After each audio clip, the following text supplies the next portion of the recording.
Meeting is called to order. Roll call, Mr. Brown. All board members are in attendance. Great. Please stand for the Pledge of Allegiance. I pledge allegiance to the flag of the United States of America and to the republic for which it stands, one nation, under God, indivisible, with liberty and justice for all. Now read our Carmel Clay Schools mission statement. Carmel Clay Schools will provide opportunities for all students to realize their potential in an ever-changing world. Typically next on our agenda would be public comment. However, no one has signed up for public comment this evening. We have one item on our agenda this evening. Do you want to talk before that or after that? Okay, great. We're going to move down to the tables for our work session this evening.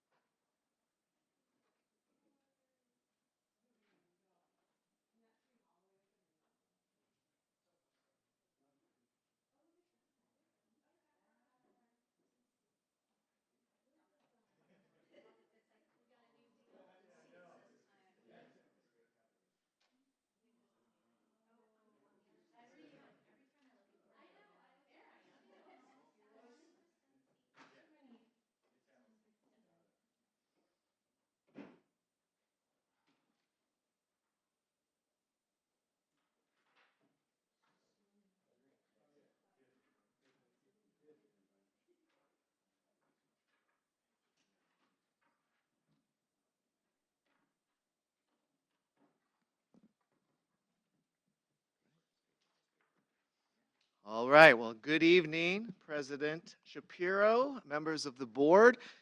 Pleased to be here tonight to continue our conversation on Carmel Clay Schools, continuing to look at a referendum and the financial outlook of the district due to SEA 1. Before I turn things over to Mr. Gardner of Policy Analytics this evening to share some information, I want to start with saying thank you to our team here at Carmel Clay Schools for all the work that you put into tonight's presentation in collaboration with Policy Analytics. In addition, I want to say congratulations to our Teachers of the Year and to our support staff members of the year today. Our team, the entire team that you see here, minus Mr. Gardner, of course, has spent the last 2 days surprising our teachers and support staff at all 15 of our buildings, and we're very proud of our outstanding teachers across the district and support staff. I specifically want to thank all of our school board members here tonight for participating with us last year. This year, we had incredible turnout from the board. At one school, we had 4 board members that were able to participate in celebrating our teachers and support staff, and I appreciate each and every one of you for your dedication and your continued work on recognizing those in our district who are doing great work. Yesterday and today was such a fun day, such an engaging day, a positive day, and we love our teachers and we love our staff, and I just want to say thank you to our board members specifically for participating with us and recognizing everyone. And so, in addition, one last thing I do want to mention before we dig in here. Last night, I had the great honor to attend the Carmel High School Orchestra concert at the Palladium. And I heard the Philharmonic and the Symphony, and if you would go to the Palladium and close your eyes, you would not know that that's a high school orchestra. That is how incredible that they are and our young musicians. And then to kick off the 8 o'clock concert, we had our United Sound perform, and that is our students with disabilities who perform with our orchestra students, and they are on stage at the Palladium, sometimes making their debut, their concert debut at the Palladium in Carmel, and they did such a phenomenal job. And it was wonderful seeing their parents beaming in the crowd of the music making that was going on from all of our students last night. So it was just such a positive event. I had to give a shout out to all of our orchestra teachers, all of our parents who continue to support the arts and in everything we do. And so wanted to start there, so thank you for the opportunity tonight. This evening, as I said, we're going to look at continued exploration, financial outlook of a Carmel Clay Schools referendum. I want to thank the board once again for all of your feedback, your questions that you've had. I will share that our team has been working feverishly to get information for all of you tonight. This presentation has been modified no less than probably 25 times, just to let you know, because we want to ensure we're meeting the needs of our school board members tonight. And so with that, we're going to turn things over to Mr. Gardner from Policy Analytics. He's going to kick us off this evening as he's been modifying some of those slides based upon your feedback in tonight's presentation. And then questions at any time. And then we'll turn it over to myself, Mr. McMichael, Mrs. Kushar. We'll have some short follow-up and then lots of discussion and questions tonight that we're looking forward to. So any questions for me before I turn it over to Mr. Gardner? All right, sir. Here you go. Great. All right, well, thank you. It's good to be back with all of you again tonight and walk through some of this information together. Again, as Dr. Ostrike mentioned, a little bit deeper dive into a couple of places of maybe some additional questions that have come up. Some overview, right? Again, as we often talk in our world, especially around SEA 1, it's hard to hear it too many times because of just how in-depth it is and all of the changes. And so again, just some overview. We want, at the end of the day, again, you feel comfortable with the information you see and have your questions answered. And as always, as mentioned, if we're going through the presentation, if some questions come up, please don't hesitate to ask and try to address those in the moment if we can as well tonight. So with that, we're going to, there we go.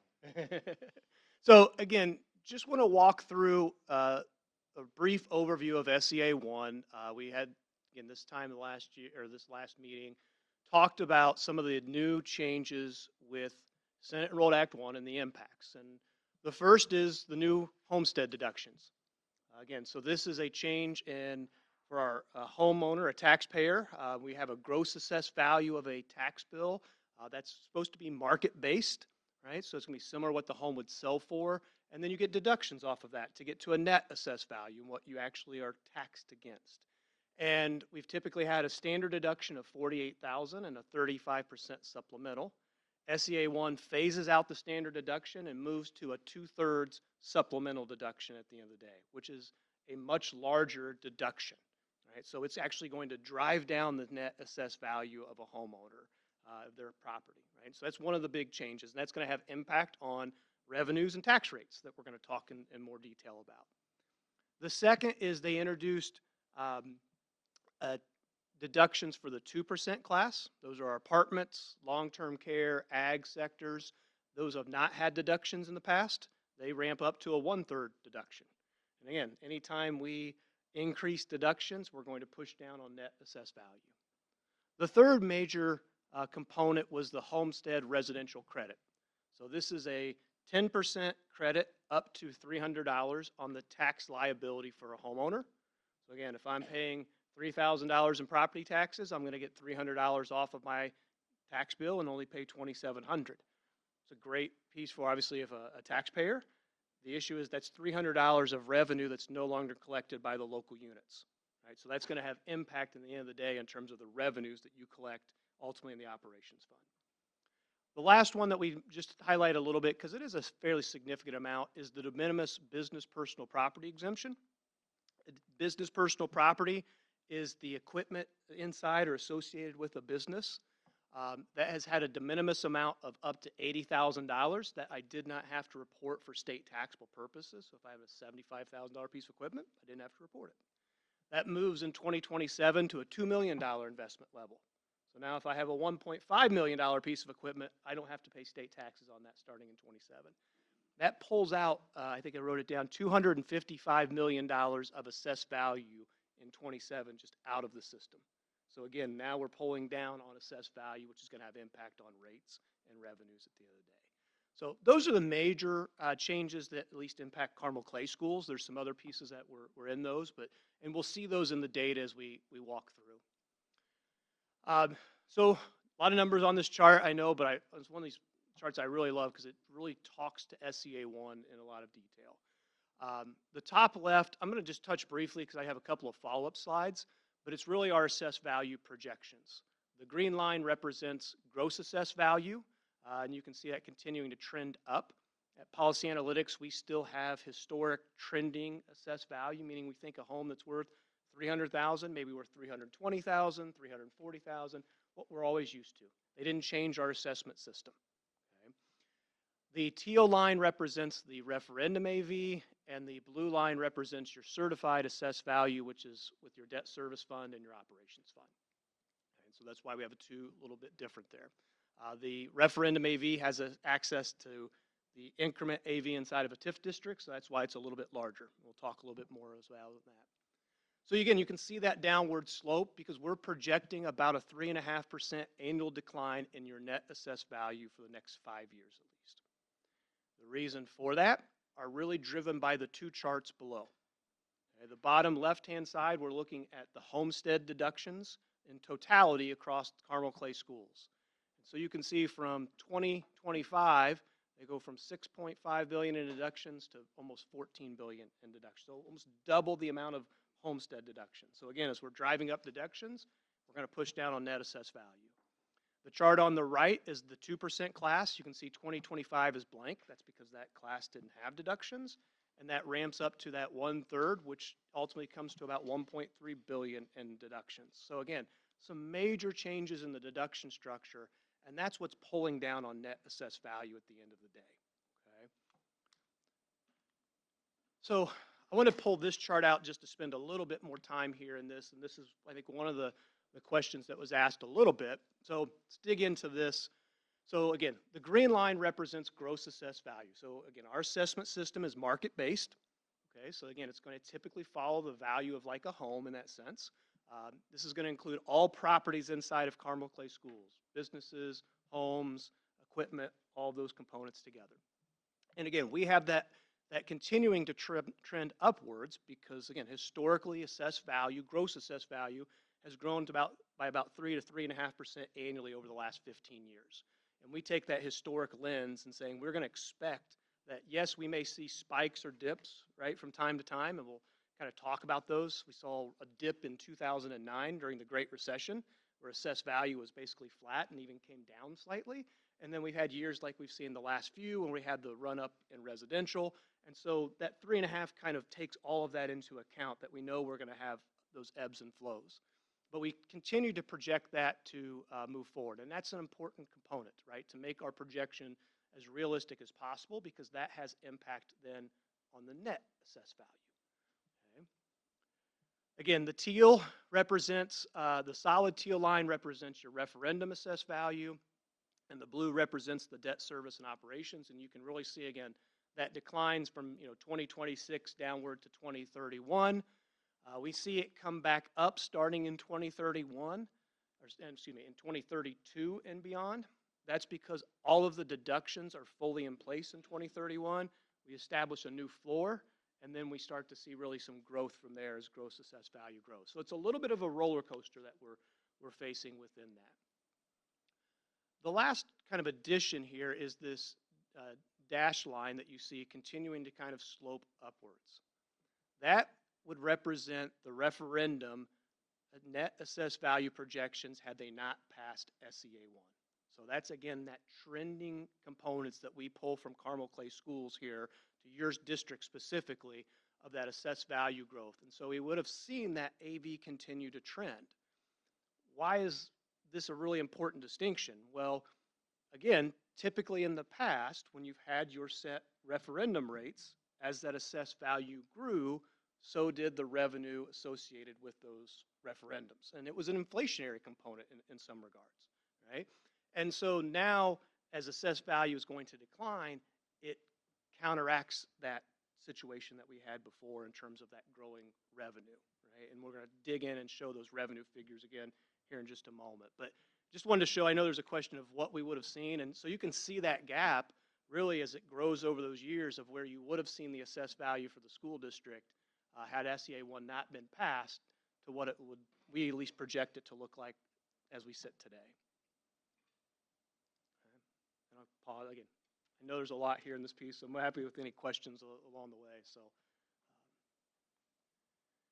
digging in again a little bit, this was just a different way of looking at this chart, all right, or this information. So this is the year-over-year change. It's how we sometimes talk in schools, finance, of what our AEV grew within a given year.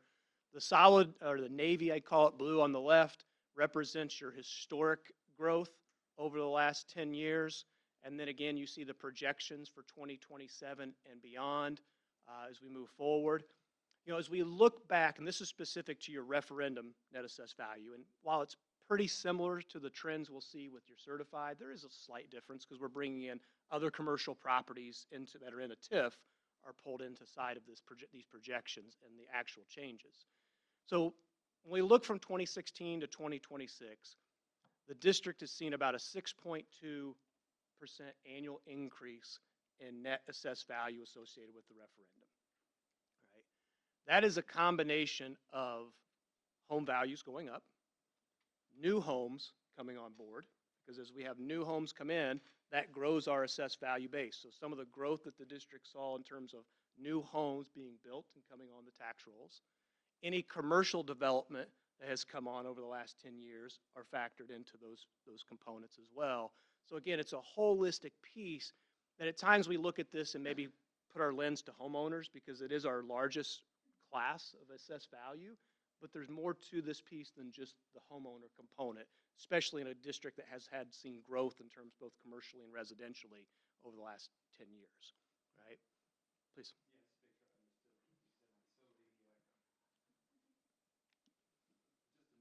What you just said. So if we look at the past on this chart, 2016 to 2026, that averages out at a 6.2% average growth. Correct.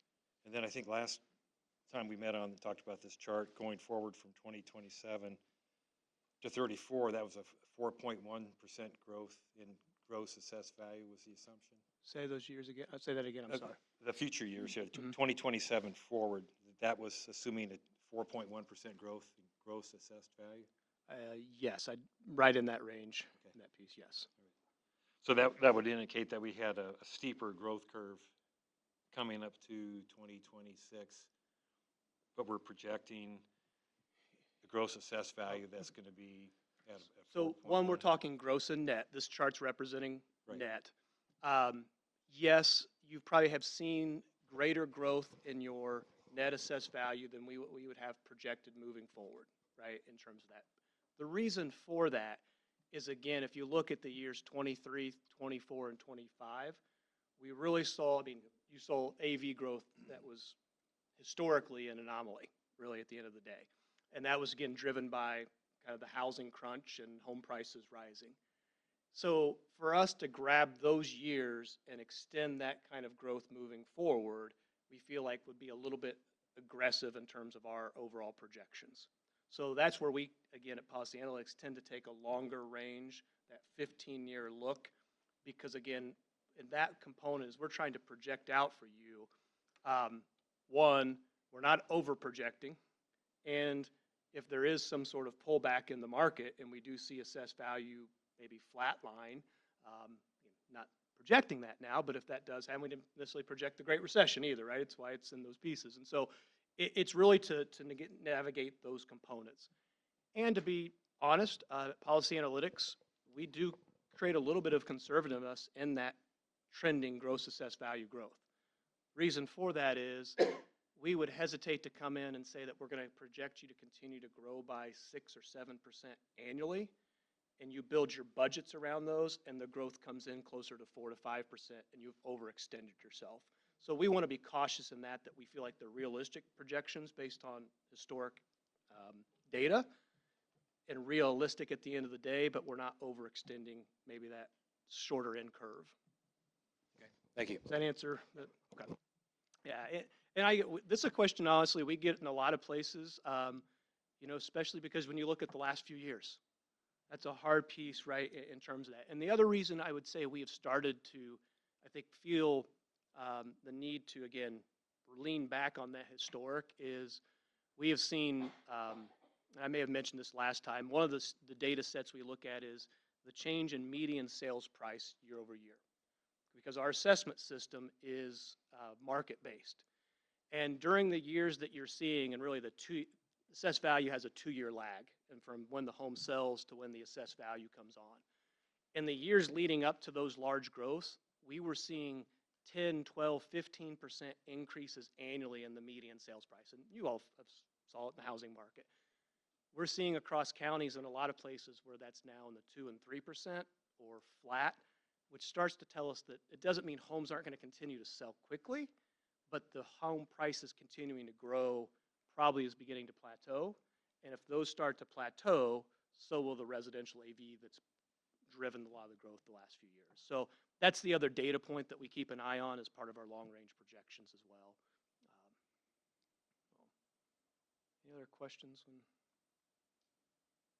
Yeah, not a question, but a comment is that since our last meeting, special session, a lot of us got our tax bills and looking at the gross assessed value. Yeah.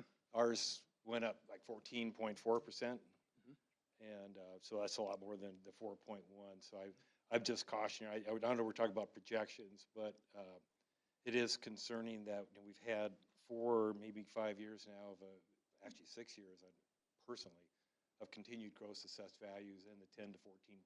So I guess the big question is, like you said, is what will the market be driving houses and consequently assessed values? But it's just interesting now that we had a tax bill come out, and I see a colleague here has one. And so, yeah, go ahead. No, and it's a great question, and I think one that was also alluded to, and we've got the tax bill a little bit later, but I can really address it now, is the median home value went up around 6.5%. And that is really, again, pulling all 29,000 homes across the district and what their assessed value movement worked. And we get this question a lot because the assessment system, first of all, is secular. So every 4 years, they do a full assessment on about 25% of the county. Okay, so the way the county assessor works. And it's not like they go to the northeast corner and do that one year, the northwest corner the next year. It is spread throughout the entire county, and they're pulling different pockets that get the full assessment. In those off years, they're using sales ratio data and some trending pieces. And so at times, you get a point where you get the full assessment and you can see a large jump in your gross assessed value because you had that full assessment piece, which then leads to situations like that we see where it comes in greater than maybe the overall average at the end of the day. And then again, there are homes that were below that 6%. That saw growth in their gross assessed value that was less. That's what gets that average ultimately to that 6% at the end of the day. So it is a hard part. We see it in pockets. Unless you really pull all 29,000 parcels, it's hard to get that full piece of what's playing at the end of the day. But it's not surprising to hear that. We hear that at different times. You tend to hear that a little bit more than people coming forward that their assessment went down because they noticed that it went up because it has an implication of paying a higher tax bill, right, in that piece. And so we realize that. But, yeah, it's a great question. Any others before? It hates me. I was just going to say, I'll come clean. Mine went down about 4%. It did. Okay. Well, for the first time in like years and years and years. I haven't opened it. Those taxes are due here soon, Roger. I don't recommend opening it if you think you might be. I was shocked. Okay. We're good. We'll continue on. So again, all of that, right? All this talk about the deductions increasing, driving down net assessed value and our projections as we've laid out, that has an implication then on your referendum revenues. And in this case, we've outlined the operating referendum and the safety referendum, and the teal and the orange. And again, you can see the amount of dollars that would generate at their current rates, the 19-cent operating and the 5-cent safety, decline over the next 5 years because net assessed value is projected to decline over those years. The green there at the top are the unrealized revenues that the district would have received had SEA 1 not been passed, and you would have continued moving forward with a 19-cent operating referendum and a 5-cent safety referendum. And so you can see that grows pretty substantially over those years, that gap, and that's really correlates back to that assessed value. If you go back to that one we showed where we would have projected AV to go to where prior to SEA 1 to where we're seeing it today, that gap just widens because it compounds upon itself in those times. And so that is one of the real challenges as the district, considers the referendum moving forward, your overall finances, is the current referendum rates are not going to generate the same amount of dollars. And that is a very different structure than before when we had our rates, and if we saw assessed value growth, it generated those additional dollars that, again, had some inflationary components, protection, so to speak, with it, we often say, right? As salaries go up, utility costs go up, all those kind of components, it brought a little additional dollars, especially in places where you may not see the full 4% or you are capped at the 4% in your operations fund. The operations fund is defined by the maximum levy growth quotient, which has been 4%, but we've seen a lot of inflationary pieces, utilities for sure, that have been greater than that 4% component, right? And so it's been a little bit of a buffer for districts that have had a referendum. The other stat, I think we had mentioned last time, we did such study, statewide about 75% of your operations fund dollars are taken up by utilities, property casualty insurance, and transportation. Does not leave a whole lot of room for technology, maintenance of buildings, all those other pieces. And in districts where that has that pressure, that's where referendums come into play, right, to help push back against some of that pressure, right? So again, I think that's kind of the long-range financial consideration as the district looks at this. The last piece, I think in terms of just overall SEA 1 mechanics is the fact that the math problem at the end of the day in local government finances, assessed value times the tax rate generates revenue. And if I need to keep my revenue the same for like my debt service payments or my operations fund revenue, as assessed value goes down, the rate has to go up in order to generate those same dollars. That's the mechanics of SEA 1. And this is not just a school component, this is a local government component. So counties are facing this, cities are facing this. So rates are going to go up, we always say, really irregardless of what the district does. And through the county as well. And that was the intended mechanics of SEA 1 at the end of the day. So it is just important to understand we've moved to this piece where we started talking more about levy or revenue that's needed versus rate. Because, again, you could get the same amount of levy or revenue, but your rate's going up, and that often doesn't make sense, right? Because as rate goes up, we would expect revenue to maybe go up in that same regard. So it's a new paradigm, I think, for all local government units to deal with. This is the last piece, and again, this we're going to talk. I know we discussed a little bit about the median change for that 6.5% and what some taxpayers are seeing. This is the median taxpayer here in Carmel. Assume the 24-cent rate kind of continuing. You can see the detailed tax bill there on the right. Really the difference here, we see a little bit of SEA 1 come. If you look at the chart, you can see the supplemental deduction go from $160,000 to $183,000 because we're increasing that supplemental deduction slightly this year. Again, so that's going to drive down what they're taxed against. The biggest piece here in this is you see that post-circuit breaker credit. That's that homestead credit, that 10% up to $300. Again, because this individual is paying greater than the $3,000, they're getting the full $300 off. And so, in this case, if they saw that 6.5% growth in their AV, they would see a slight decline in their tax bill. If they saw a larger than that, then they may not see a decline in their tax bill, right? It's going to depend on what their AV growth was with their individual home.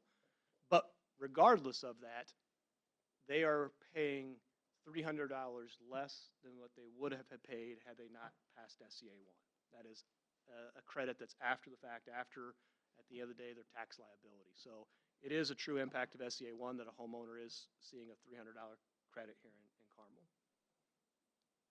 Any other questions on the tax bill component?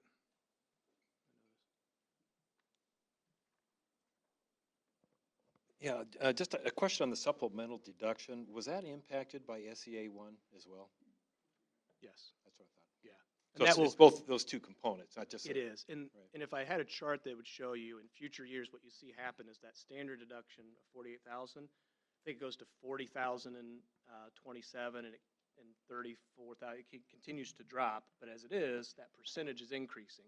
So that supplemental deduction for that homeowner will continue to grow to the point where the net assessed value in 2031 is dramatically less for that homeowner than it is today, right? And that's what's driving it, is the supplemental deduction is this big, especially in communities that have higher value homes, because the $48,000 was a flat deduction.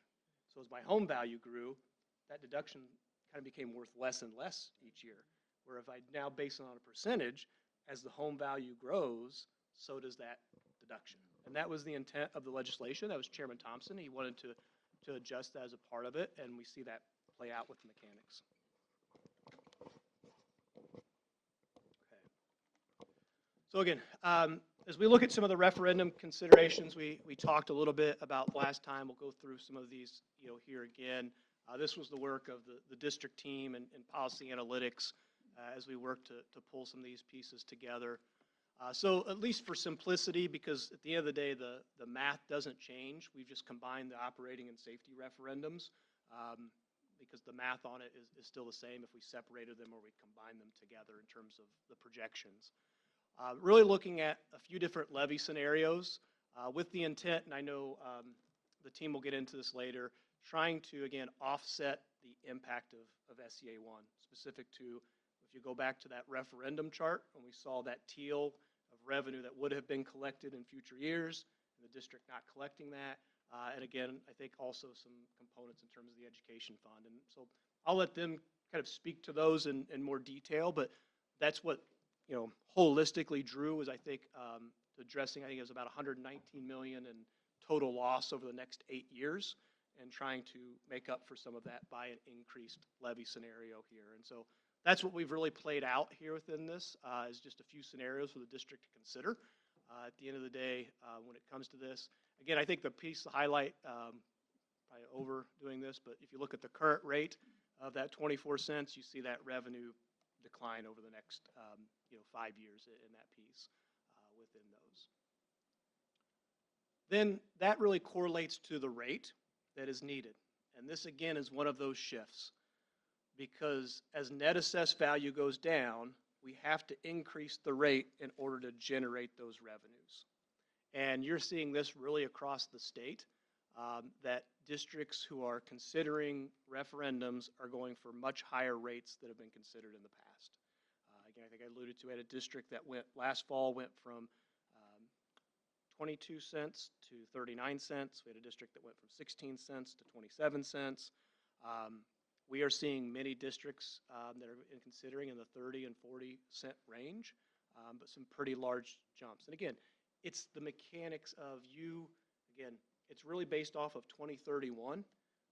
When that AV is at its lowest point, I have to have that rate high enough in order to generate that additional revenue. And that's what's really driving that component, right? And so that's why you see that stair step up, as we're increasing the levy to support the district, and then we're having to account for SEA 1 and the mechanics there. The other reason this is an important piece of consideration is the ballot question has you put a maximum rate and a maximum levy. Right? So ultimately, again, if the district were to decide to move forward with this, and depending on the scenario that you would select, easiest one's just to grab the yellow line because it's the top. The district would have to put potentially a 42.74 maximum rate on the ballot question. Even if you can see in this scenario, the district's only considering maybe needing to take 31 cents in that first year, because 31 cents generates the revenue that you need, right? Again, if we're going to this levy or this revenue-based kind of thought process, we only need 31 cents. We don't need to take more than that. Unfortunately, because of the mechanics of the question, we have to put that highest rate. That highest rate also corresponds when a homeowner has the largest deductions. That's when all 67% of the full supplemental deduction is in place, right? So that's the challenging piece of that ballot question at the end of the day. So that's one piece that the district would just have to consider. Once you settle, if you decide to move forward and settle on a referendum and moving forward, what that rate or rates ultimately are, and determining that highest component over those next 8 years. This is also really a challenge because we are having to make decisions that we're going to lock ourselves in for 8 years, right? When we've seen numerous changes legislatively over the last several years, there could be some additional legislative changes in 27. 27's a budget year, right? When it comes to our years ago on the general fund, education fund, in this piece, our education fund dollars and what those increase, we don't know what that's going to look like. And so we're forced in this situation to then make that decision over the next 8 years. And that just creates a more complicated equation, really, at the end of the day, in terms of what the levy's needed, what the rate is needed for the district. Then as we look at what does that then impact when it comes to the referendum on an annual basis, you can see the current 2026, this is again, that median homeowner is paying $660 for the referendum. Again, just to highlight that current rate, if you continue that current rate, that liability goes down because their assessed value is going down. Again, that's what generates the fewer dollars. And then you see the three scenarios that you may consider at the end of the day. And so that ranges there from the 744 to the 833. So again, looking at a potential increase over what's currently being paid, of 80 to 120, $140, right? The challenge here again comes back to the ballot question, in that the ballot question would read that max impact, and it shows the full impact. It does not recognize that there's currently a referendum in place and that they're currently paying towards that referendum, and it's maybe a differential of $80 to $100 annually from what they're currently paying. It's going to show that full 833 or more when we actually get down to the mechanics of the question. So again, just another challenging communication piece at the end of the day. However, one of the things then we step back and do we need to go back? Yeah, just to make sure I understand the chart when I'm looking at. This kind of goes back to your earlier chart that had the example of an average medium homestead taxpayer, and it showed the referendum tax liability across those 2 years, 641 and 660. So that's what's showing up here on the first 2 years. So that's what the taxpayer would be paying and has paid. And then this would show, the 4 lines show what that amount of the referendum would be to a typical or a medium taxpayer. Okay. Correct. So instead of paying 626 next year, they'd be paying some number between 744 and 833. Depending, yes. Okay. Correct. The other component, though, that we wanted to step back and take a look at is just the overall tax liability for a homeowner. And so I know these lines are a little bit kind of mushed together, but they represent the scenarios, right? So the 3 scenarios that the district is considering.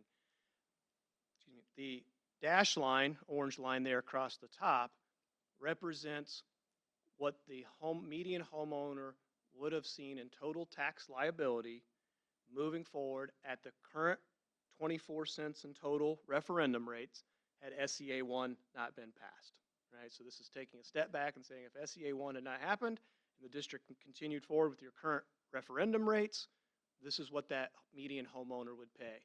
And so again, you can see it even when considering all 3 scenarios. At the end of the day, that median homeowner is looking at paying less overall and total liability than what's being proposed with the 3 referendum scenarios. And that again really plays into that homestead credit, right? That extra $300 that is coming off that created revenue that the district's not going to collect. That's a big piece that's driving down, because that's not just a 2026 impact. That $300 is offset 2026 moving forward. It's until they decide if they want to make a change. Yes. Okay. I just wanted to reiterate that one more time. So what you just said is no matter, if we choose one of those levy scenarios, no matter which one we choose, it would, the taxpayer would still be, their liability would still be less than what it would have been without SEA one. So at the current kind of rates that we are now. That is correct. Holding, our assessed value projections and that piece, yes. And again, all this is going to vary for every homeowner because every homeowner is going to have a different story when it comes to their assessed value journey as it moves forward, right? From going up more than what we thought to maybe going down, right? So that's the difficult part, right? In this, we're holding some constants, right, in terms of some of these variables.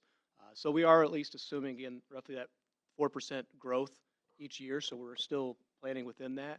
If they were to see, 8 to 10% growth, then this chart might look a little different. But it's, again, based on what we feel is realistic.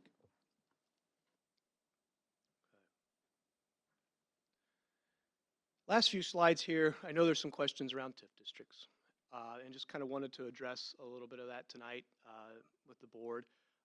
There's a lot that goes into this, but just to try to start at a high level and maybe dig down a little bit more.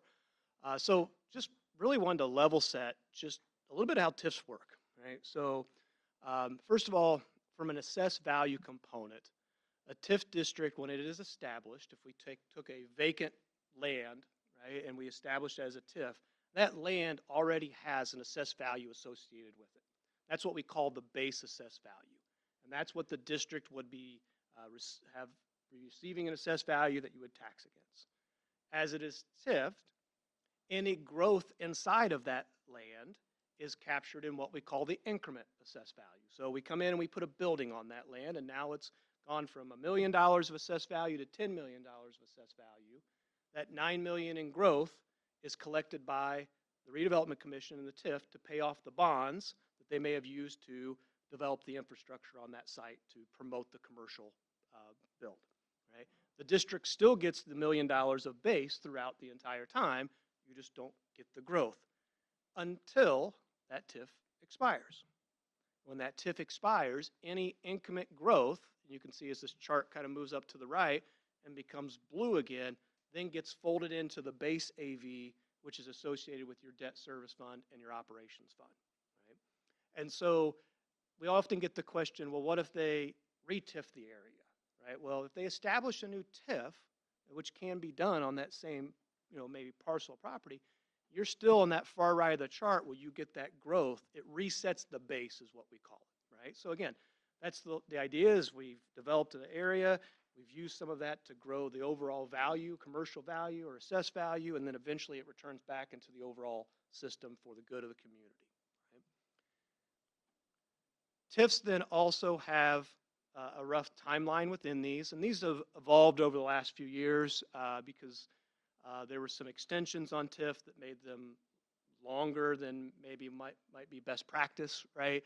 But typically now a TIF has a 25-year shelf life to it, and it's actually, this is where the fun, so to speak, gets in, is it's not when the TIF is established, it's when the first payment on the bonds are made. So sometimes a TIF may be established, let's say in 2026, but they don't make their first bond payment until 27 or 28. That clock doesn't start until that first payment is made, right? So that's where you have to get into the kind of minutia of the details of when does that TIF officially expire within that.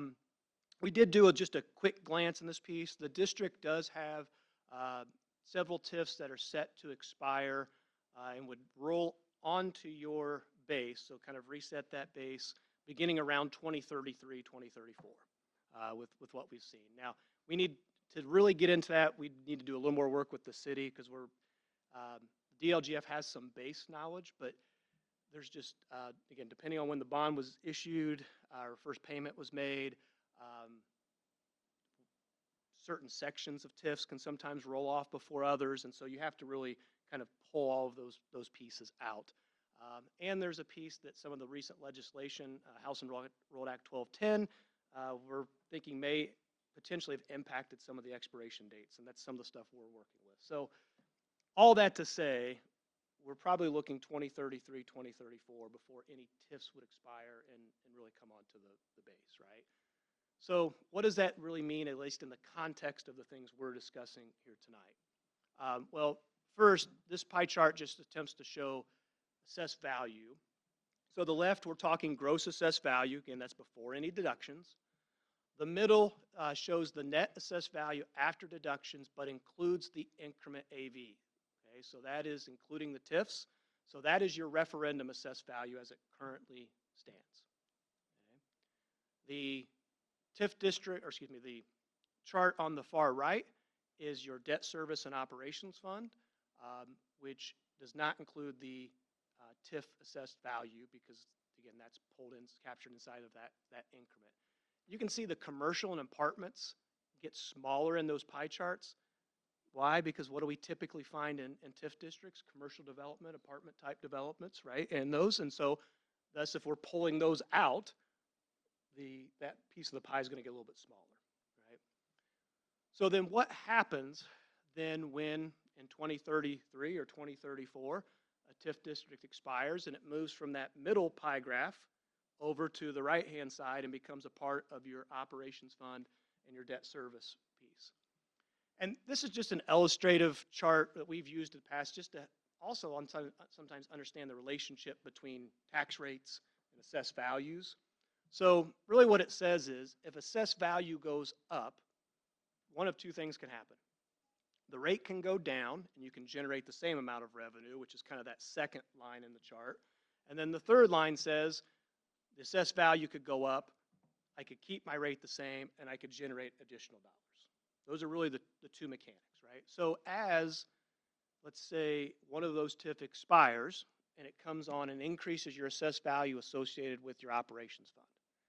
Well, the challenge there is that your operations fund is driven by the MLGQ. And the revenue inside of the operations fund can only grow by the MLGQ, which has recently been capped at the 4%. So if that AV comes on, all that is going to happen in that sense is that the operations fund rate is going to go down. It's not going to generate any additional dollars for your day-to-day expenses inside of the operations fund. Right? Now, that rate going down could have some impact on taxpayers. Right? If I have a lower rate, if I'm not at the cap, I could see a reduction potentially in my tax bill because there's greater assessed value. The debt service is slightly different, and you do have some control over that. So that kind of gets into this situation that as that rolled on, the debt service, you could look at either lowering that debt service rate and still generating initial or the same amount of dollars, or you could keep your rate where it is at, capture some of that increment assessed value, and maybe increase your capacity inside of debt to do projects if needed, right? Those are really all decisions come 2033, 2034 when those start to roll off. So they don't have impact on the referendum today because you already have access to that assessed value inside the referendum, right? And they really don't have an impact on your operations fund because you're not going to see any additional revenue inside of your operations fund, which is the day-to-day expenses that we typically associate our referendums with. So while the TIF rolling off can be a positive for the district and potentially the taxpayer at the end of the day, in today's context, in terms of the referendum and considerations, it really has, I call it little impact because it's not, at least from a revenue standpoint, it's not going to generate additional dollars at the end of the day. So questions on that? I know that's a lot in the weeds there.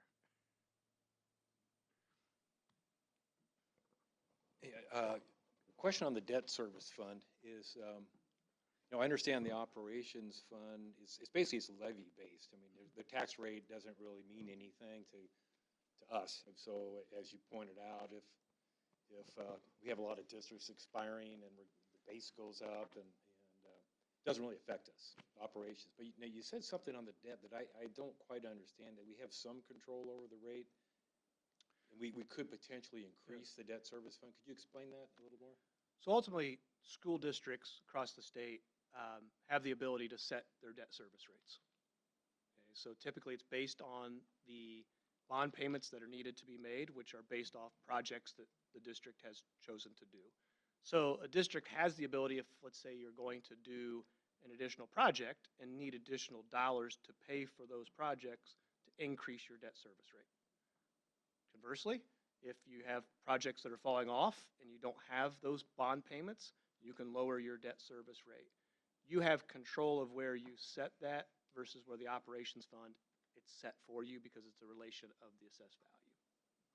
Yeah, I guess I didn't understand that. That would imply that if we wanted to issue, build another high school or something, we could go ahead and issue bonds that would generate enough debt service funding requirement that we could just go ahead and raise that up. That, in other words, it sounds like it works a lot like a regular referendum. If we can go in and control the rate without even the taxpayers voting on it. I'm not sure what I said is true, but it sounds like your implications, we have some control over how much money we want to spend on capital projects, and there's not really a cap. Yes and no. You have some control, but there are legal limitations. So once you hit certain dollar thresholds is when you move into potentially a petition remonstrance process or a referendum process in order to do that. So your example of going out and building a high school, you'd have to go through a legal process that the voters would have an opportunity to have some say in that before you could just raise the rate in order to do that. So there are legal steps within that as well. So there is some kind of a cap there.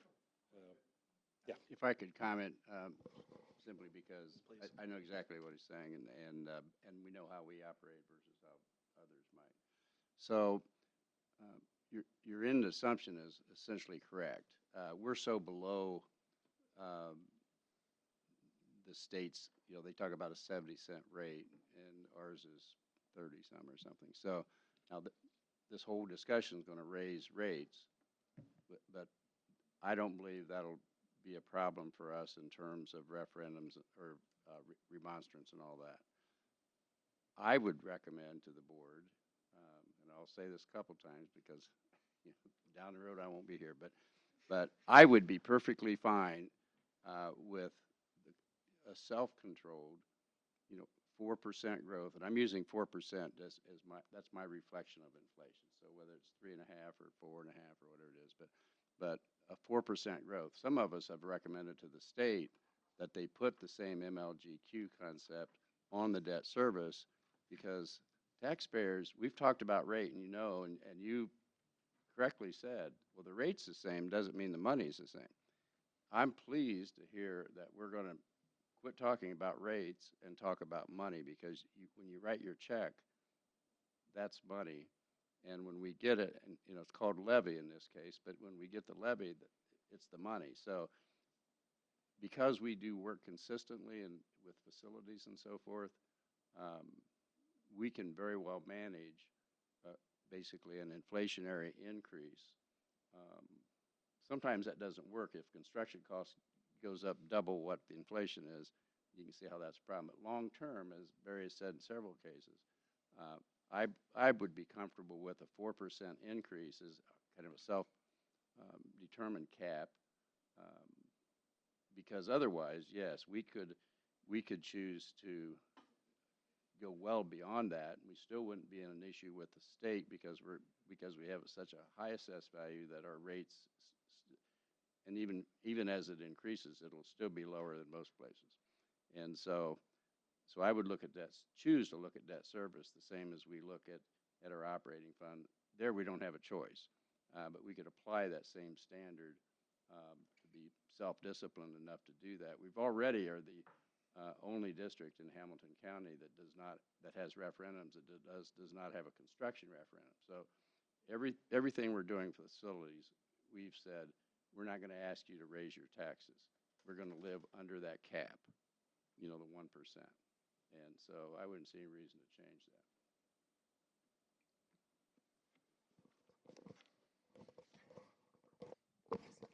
Thank you. I just wanted to thank Mr. Gardner because I know I had a lot of questions on TIFs from following the city over time and then following the schools over time as well. So I appreciate the due diligence you've done there. The only thing I wanted to add to that is you had made the comment about this being a referendum conversation, and while it is, and that's where we have to make a decision at the end of the day, it is important to be looking at the budget as a whole and knowing that we do move some money from the education fund to the operating funds. That does still play a role at the end of the day coming into the decision-making process. The MLGQ was something new that I learned, understanding that limitation that we have. So I really appreciate that due diligence and following up on those questions.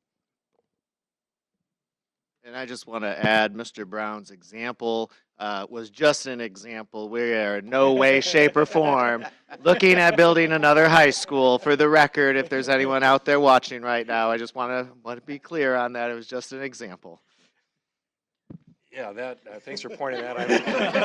I probably should have come up with another example, but it would have put alarms on no matter what. So, yeah.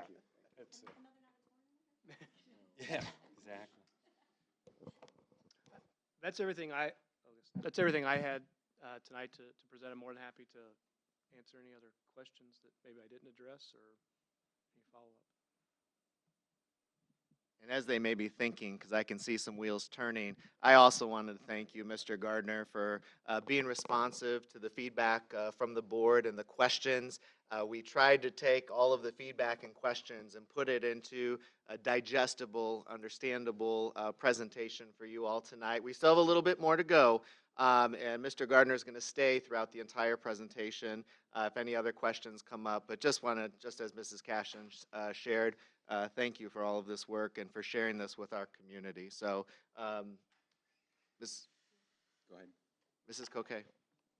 Figured it out. I just wanted to say thank you for this. I think this gives us a really good snapshot on what we need, the information, the data we need to make a decision right now, because that's what we have to make the decision on, you know, making assumptions about what could happen or what the legislature could do or things. We can, that's great for a discussion, and I think we need to talk about that, but this gives us really great actionable data to look at to make a decision, and I think we all really appreciate being able to see the different decisions we have to make. Thank you. Not to sound like a broken record. No, I also appreciate it, especially, you know, we all come to this with different levels of understanding, right, of school finance, of how taxes work, how TIFs work, all of those different things. And I think it also, you know, irony or not with getting our tax bills, but it's helpful for the conversation, right? Because we're operating off of, you know, average taxpayer in Carmel, right? My tax bill looks different than other people's tax bills. You know, I'm not the average taxpayer in Carmel because, I mean, I brought it in because it would be great to follow along as you're talking through this, you know, and Greg saw his assessed value go one way, mine went up, but not quite that much, but more than the average. So, you know, it's helpful because we have to put ourselves in we are in those shoes. That's number one. You know, it's not like we're making these decisions in a vacuum and we're not impacted by them. You know, speaking for myself, I'm going to be making a decision and my child will not be in the Carmel Clay schools anymore. This decision will still impact me as a taxpayer and as a resident of Carmel, but who's also benefited by having my child go through these schools for 12 years. And I think that's an important thing that we all have to keep in mind. The one question that is not necessarily maybe for you, but it might be for Roger and Amanda to answer as they talk about it, is we've seen these varying rates, and the explanation is we want to make up to get to where we would have been had SEA 1 not been enacted, but there's 3 different levies on there. And so when you get there, you don't have to answer it now, because I'm assuming it's maybe in there, because I think a few of us have asked a little bit more for a little bit more explanation around that. So that's one piece that is still tinkering around in my brain. So if you can help talk through that with us, that would be super helpful if you weren't already planning to do so. And thank you again, Barry, for all your help. Very.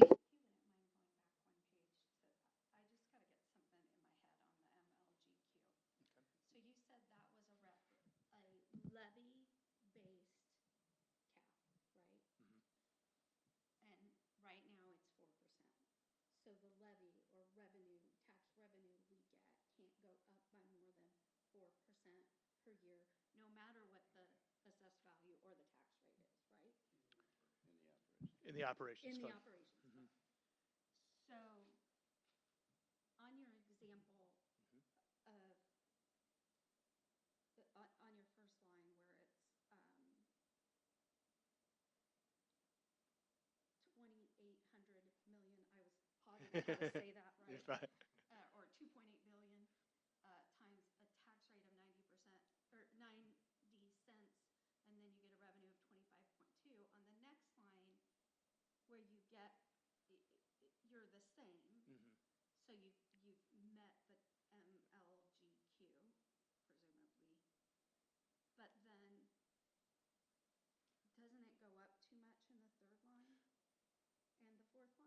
So the third and fourth line, we're allowing the rate to go up as well. And so in the situation where the math of your operations fund, right? So if I have a 4% operations fund, MLGQ, if assessed value, so my revenue is going to grow by 4%. If my assessed value is 8% growth that year, my operations fund rate is going to go down. And so that calculation is actually driven off of what your assessed value growth is. So, and then conversely, and what we're seeing in now in SEA one is now when my MLGQ is maybe 4% and my assessed value is potentially negative, my operations fund rate is going to have to go up in order to generate the dollars.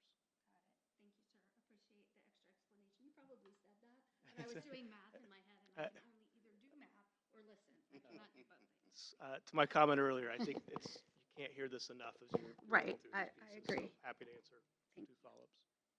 And same thing, ditto to everything everybody else said. Thank you. One question that I think is important to get on the record too is, like you had indicated, that we would need to utilize that max rate essentially if we wanted to fill the gap, even though we wouldn't be taking it. The process still involves the district working with the board each year to determine what rate is going to be utilized that year. So this isn't a, hey, we're going to set a rate and then for 8 years someone could just move forward setting it. It still comes back to the board. It is still an active conversation. And that is the benefit of having the transparency so that we can collectively say, hey, remember we agreed to do this, we don't need to do this, and having it in community input. And to your comment, not to overstep, but it's your budget process every year. Just like it always, it would come before, as you set your budget, you would set your referendum levy and your referendum rate and that annual review process. So yes, it would come before the board every year for consideration. And the beauty of that too is to something Barry talked about, is should the legislature decide to revisit and make some changes, and then we don't need to take, you know, even if all of that, you know, the projections are 100% accurate, because Barry knows what he's talking about, and we set the rate at whatever, and we do revisit it every year if the legislature makes changes because they see what the impact is a year or two down the road, we, you know, we still get to revisit it.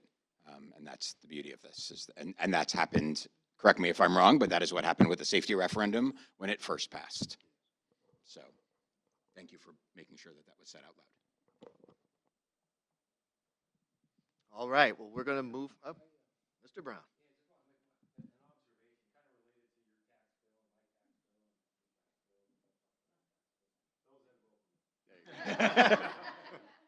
You know what I'm gonna do when I go home?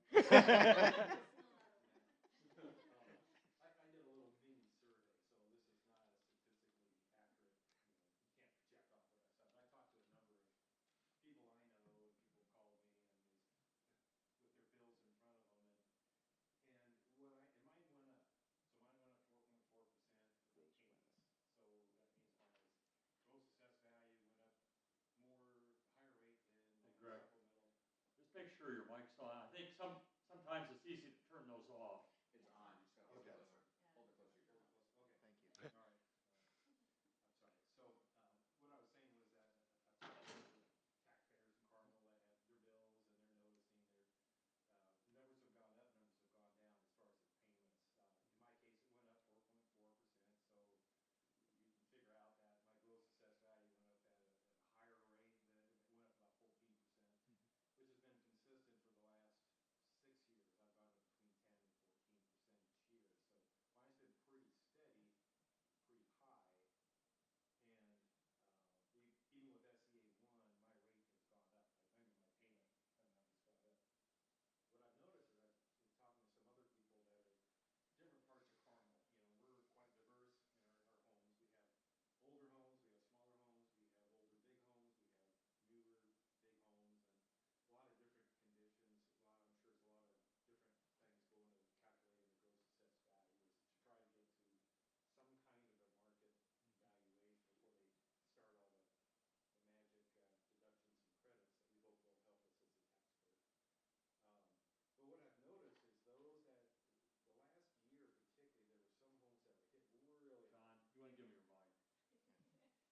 just not picking up. That's all. It's not you, it's the technology.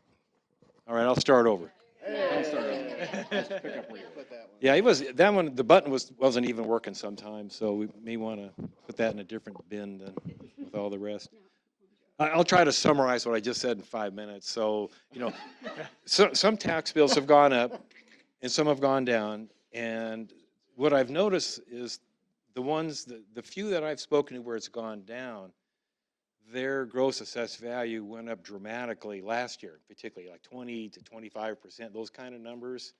And like I said, mine's been more gradual. So I was starting to see a pattern in my, my unrealistic sampling, but it was pretty good size, that the people that are seeing the savings are still grumbling because their tax bills went up so much, not just last year, but the other years too. But last year was a monumental year for some reason for some homes. And I just think we all need to be aware and be in the head of the taxpayer that even though, like even in the example that you gave us here, the median taxpayer is getting a 1.4% reduction, which is pretty nominal because people were thinking back, well, I've just had in my case, 60% increase over the last 6 years. I think we just need to consider that is that, yes, if you look at starting today, these numbers pan out, but, there's been a 5 or 6 year some odd history that the taxpayers have been really experiencing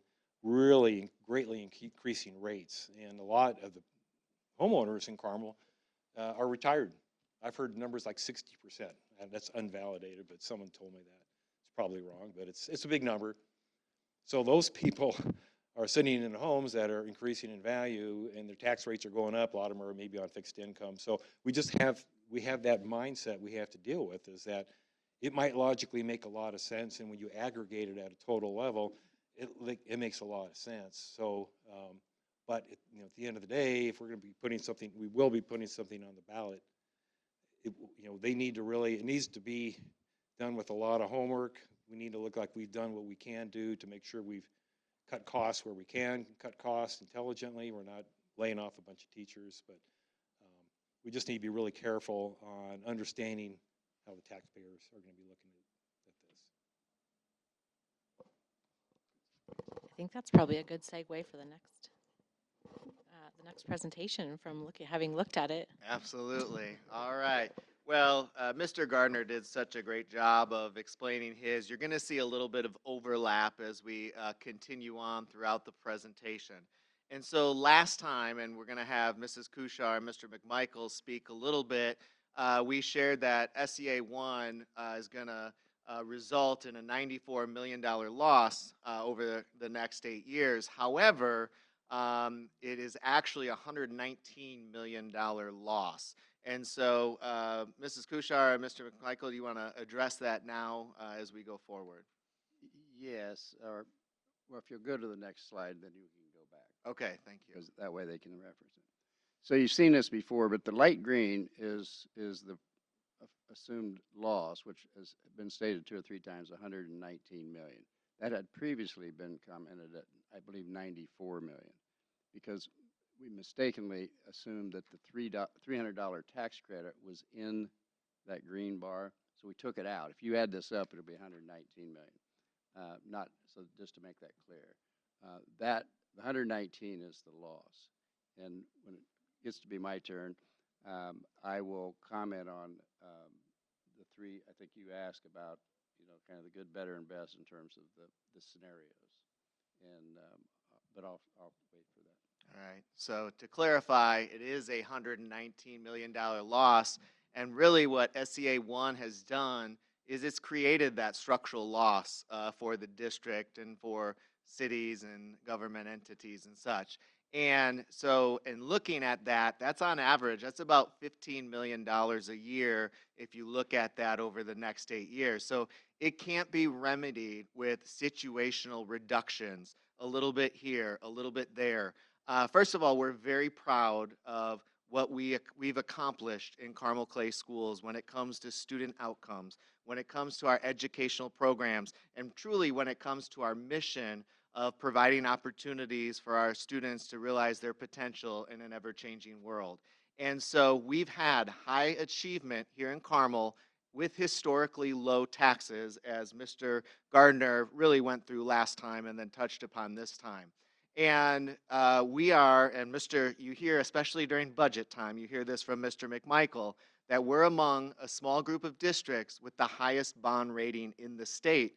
And we're very proud of that. And I do want to say, because of consistent leadership here in Carmel Clay Schools, with Mr. McMichael being in the district for over 30 years, and because of the financial oversight he has provided, the board has provided, and in being responsive to changes over the years. You saw a chart that Ms. Wheeler shared with us last time, going back from 2009 and districts losing money from 2009 and that gap that it's been created. And now we're essentially experiencing something similar with SEA 1. But because we've had proven financial oversight in this district, we are proud of what we've accomplished and what we continue to do.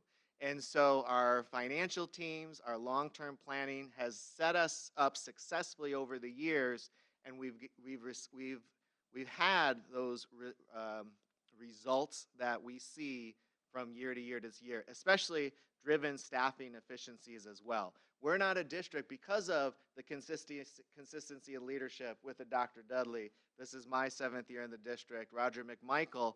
Because of that, we don't sit back and just say, okay, you know, the enrollment's changing. We're just going to keep the same amount of teachers year in and year out. We make those adjustments year after year and after year. And because of that, you hear some of our neighbors who are cutting 47 teachers next year. And you're going to hear that more and more across the state. We've been responsive, and I'm proud of the work that we've done. Additionally, looking at Carmel voters, as you saw in what we presented at the last time in one of our special sessions, we have a strong track record of referendum approvals here in the Carmel. But SEA 1 has decreased the level of support without voter input.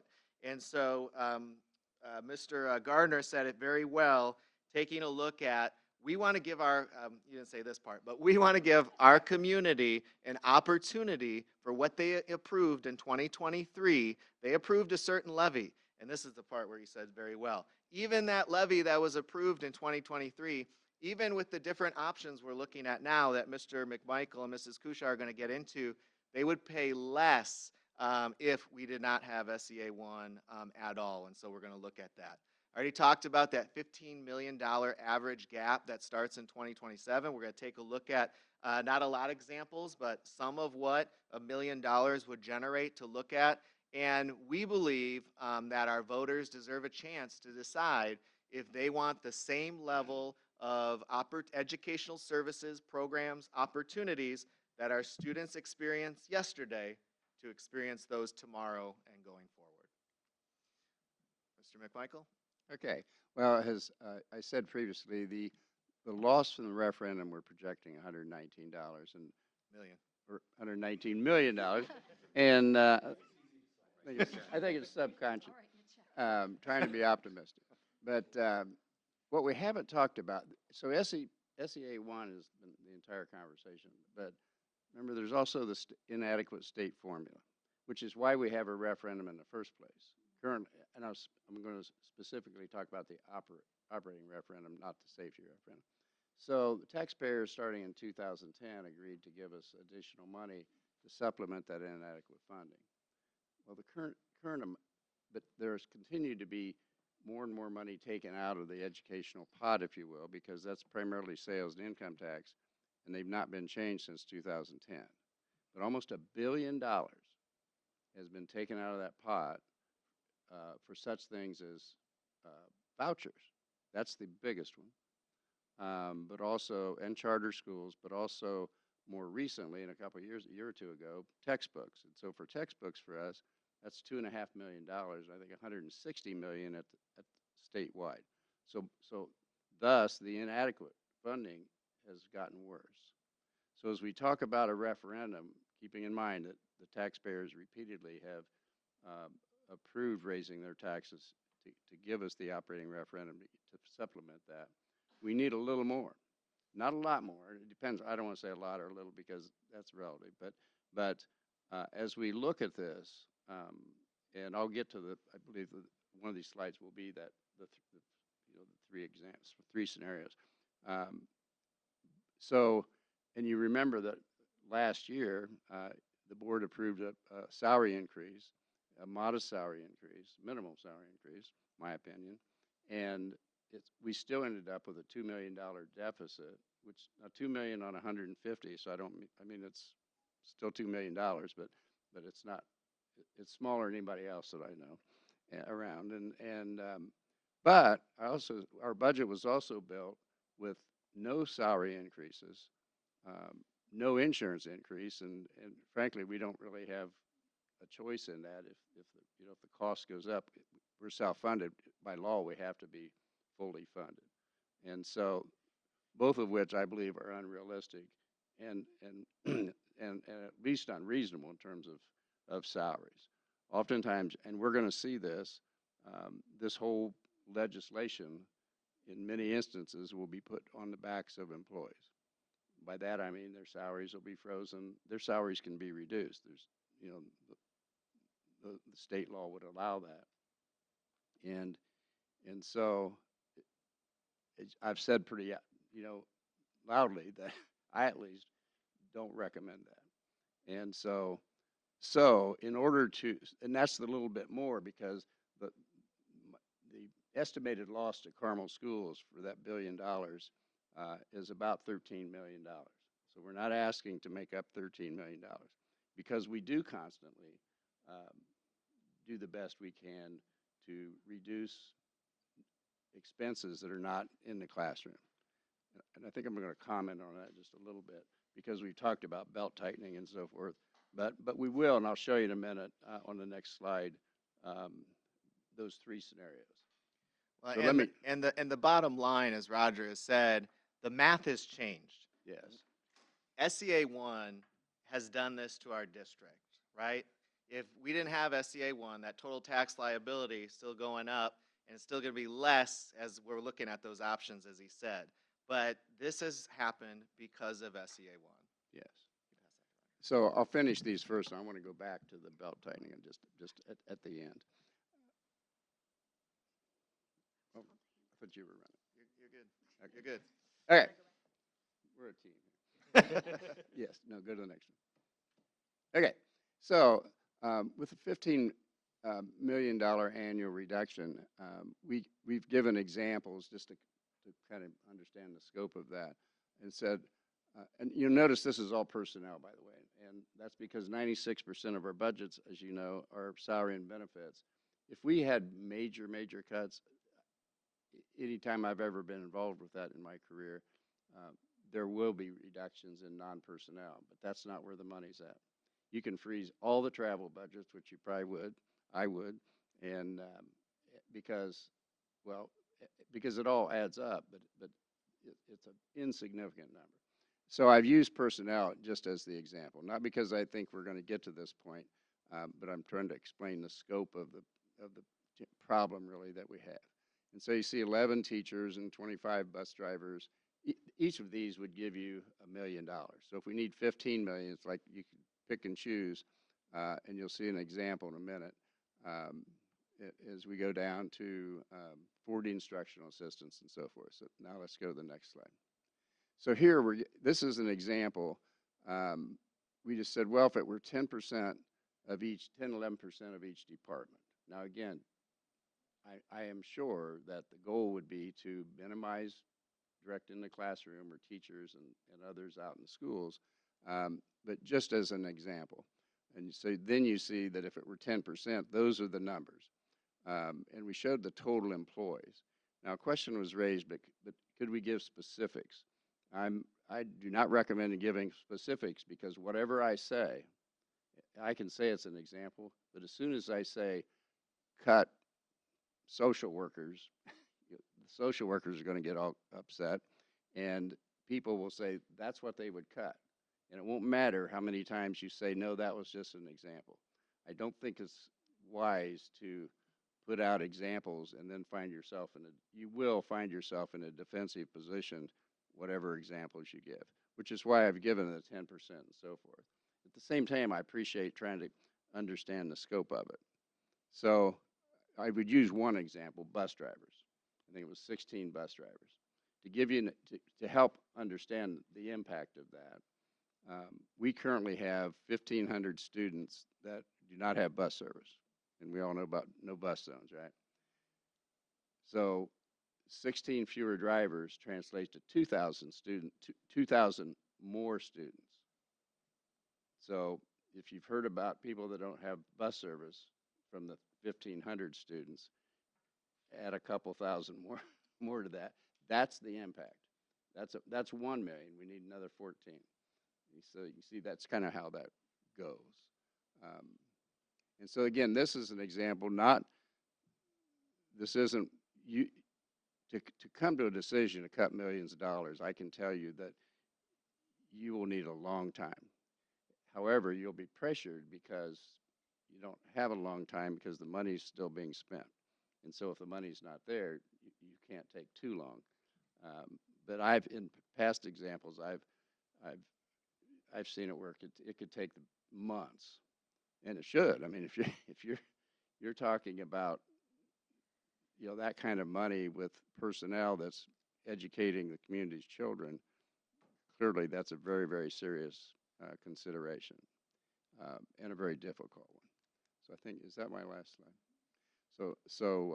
But let me comment just briefly. It's not up here, but it came up about what are we doing before we ask for more money. And so I give you 2 or 3 examples.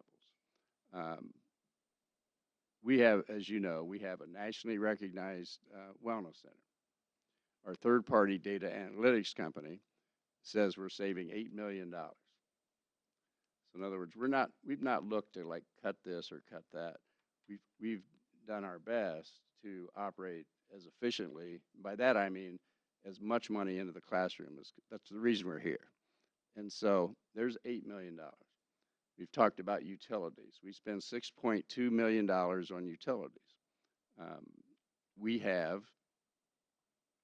I do not know of another district that has if we look at that on a per pupil basis, I'm not aware of another district in the state that spends less per pupil on utilities than Carmel. Lawrence Township is one example, and I'm not picking on Lawrence Township. And Lawrence Township does not have, 100-year-old buildings and all that. So I think it's a reasonable comparison. Their utilities on a per pupil basis are 30% more than ours. 30%. That's $2 million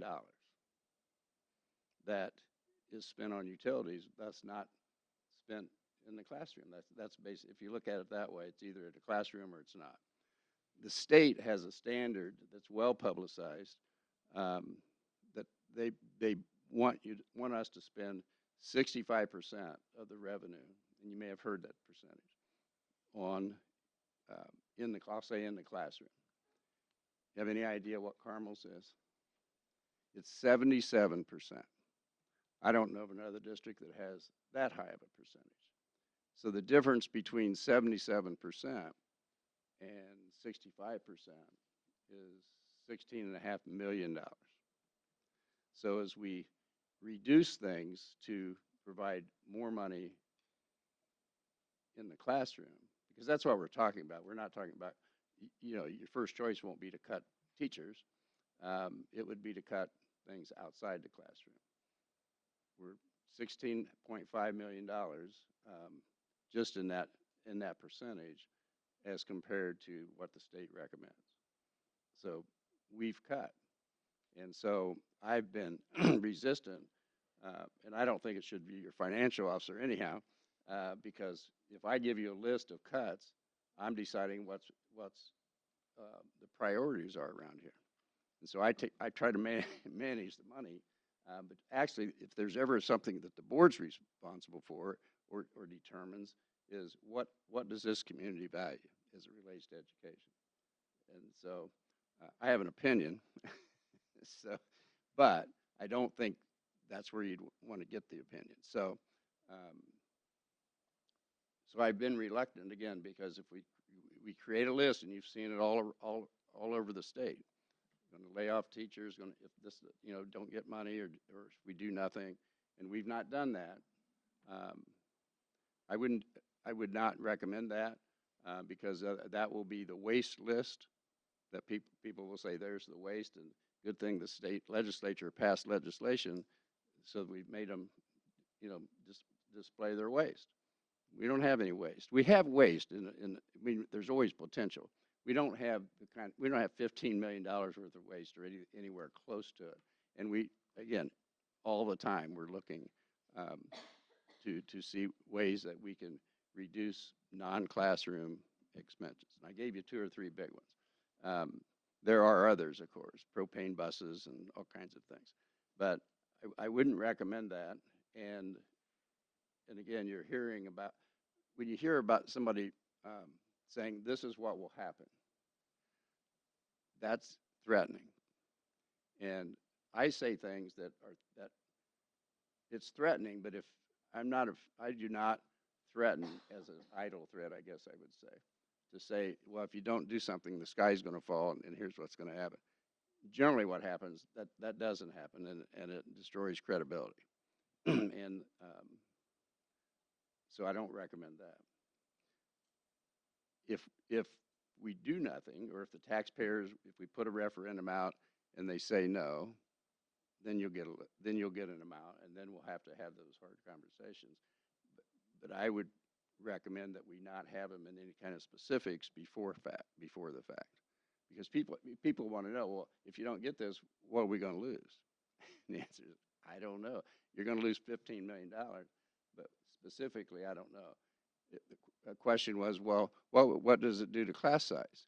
Well, if you cut staff that's not in the classroom, won't do anything to class size, such as, not to pick on the social workers, but they're not related to, having, a classroom. So and things like counselors, I'm talking just teachers, but we have lots of teachers, instructional coaches, for example, but they all matter. You put all that together is why Carmel's Carmel. We do a lot more than reading, writing, and arithmetic. And I'm going to add to that, we believe in the educational program that we currently offer, and we get the results here in Carmel with student outcomes from our students. So with that, I wanted to share, first of all, we'll take lots of questions. However, I do want to thank the team for being responsive to all of the board feedback and the questions and TIF information and all of those pieces. So I appreciate you all very much. And Mr. Gardner and also Steve Klink, our referendum consultant. But at this time, we'd be happy to take any questions the board may have. And I'm going to start with Ms. Wheeler because she looks like she's ready to go. I'm ready to go. I even got my green button going first. Amanda, could we please go to Roger's previous slide or the group's previous slide? No, wait, sorry, one more. Yeah. So Dr. O said something to me and it crystallized something in my mind, and I want to make sure it's correct. If we look at, for example, the 2026 bar in this graph, we are not, these are current referendum amounts, correct? Yes. And our taxpayers decided how much money they were willing to invest in our schools through these referendums. And what this bar says is in 2026, we did not get 7.7 million of what the community, the taxpayers, said we could get. Is that right? Oh, that's safety. What's above that? What's the green impact? 3 million. So it was 3 million that year, 27, it'll be 6. So they authorized us to get the full amount should we need it, should that board at that time decide. And we're not even getting what the community said they wanted us to invest in our schools right now. Like, I completely agree with Mr. Brown that we need to let the taxpayers decide if they want our students to have the same services tomorrow as they have today. But what this bar graph tells me is they're not even getting today what they were supposed to get. And I think that's significant. And then I think my next question, Roger, was really On the what have we done, please know that I know that you've done a lot. I'm not sure the public knows how much we've done. It's more for me of a, and you just did it and gave a few very good examples. But for me, it's let's have an answer to that question. You do have an answer to that question. You know, let's make sure we're clear. Not only have we cut, we're not getting what we're supposed to get, and it's going to get worse. I think that's a really compelling story. You're absolutely right, and on both counts. We're not great at advertising ourselves, I guess. In situations like this, though, that is a you know, a challenge because people don't know if nobody tells them. That's not what it's done. Yep, exactly. And then my last comment was, I think you're right about, you know, we can't say we're going to cut X number of this kind of staff. I do, however, think it's compelling what you said about the number, for example, the number of kids who potentially would not have bus service. I absolutely understand why we have walk zones. I support that decision was made, you know, before I was a board member. I understand we cannot get bus drivers that we need to have as many buses as we'd like to have. That said, I know of nothing more hated than our walk zones. Oh, I know. And, you know, I think our parents are going to want to know, hey, a couple thousand more kids are going to be in a walk zone. So maybe that means our walk zones go from 1 mile to 1.5 miles. I don't know what that looks like. Or more. Oh, good gravy. Well, it took a mile. It took a mile to get 1,000 It took a kids, mile so to- we so- need another 2,000. Yeah, However we get it. that's really, I'm envisioning the map of our district, and I don't know how you do that. I really don't. And that's the number of what we would have to reduce plus impact. So you have, if you're taking the bus driver example, there's a number, but there's also an impact to that. If you take the teacher example, that's a number, but there's also an impact to that. So that's a good point you made. So thank you. Yeah, and I mean, another example, you know, if we lose IAs, and that's a consequence, there are many children that need that one-on-one IA support, or they need the reading specialist support. The impact that you're talking about to me is a child who doesn't have the services they need to be successful in our district. And maybe the result is, you know, we don't have as many gains in I Learn. We have more third graders who have to be held back. That's awful. I mean, those consequences and outcomes are not the type of outcomes that we're looking for as a district. We're looking for the opposite. Thank you, Roger and Amanda, for all of this. I would agree a lot with what Chris had to share. I appreciate the examples, and I know we don't want to get committal on things, but I also, what was important for me was some sense of how we make it, how will this feel? Because, and not because we're trying to make people feel anything. I can't make anybody feel anything, but I think a different depth of level of understanding of potential impact. You know, and to the example you were just giving with instructional assistants, let's not just think about that one or two children that the instructional assistant is working with, but the impact on the rest of that classroom, right? So it's not just those, right? There's a ripple effect here.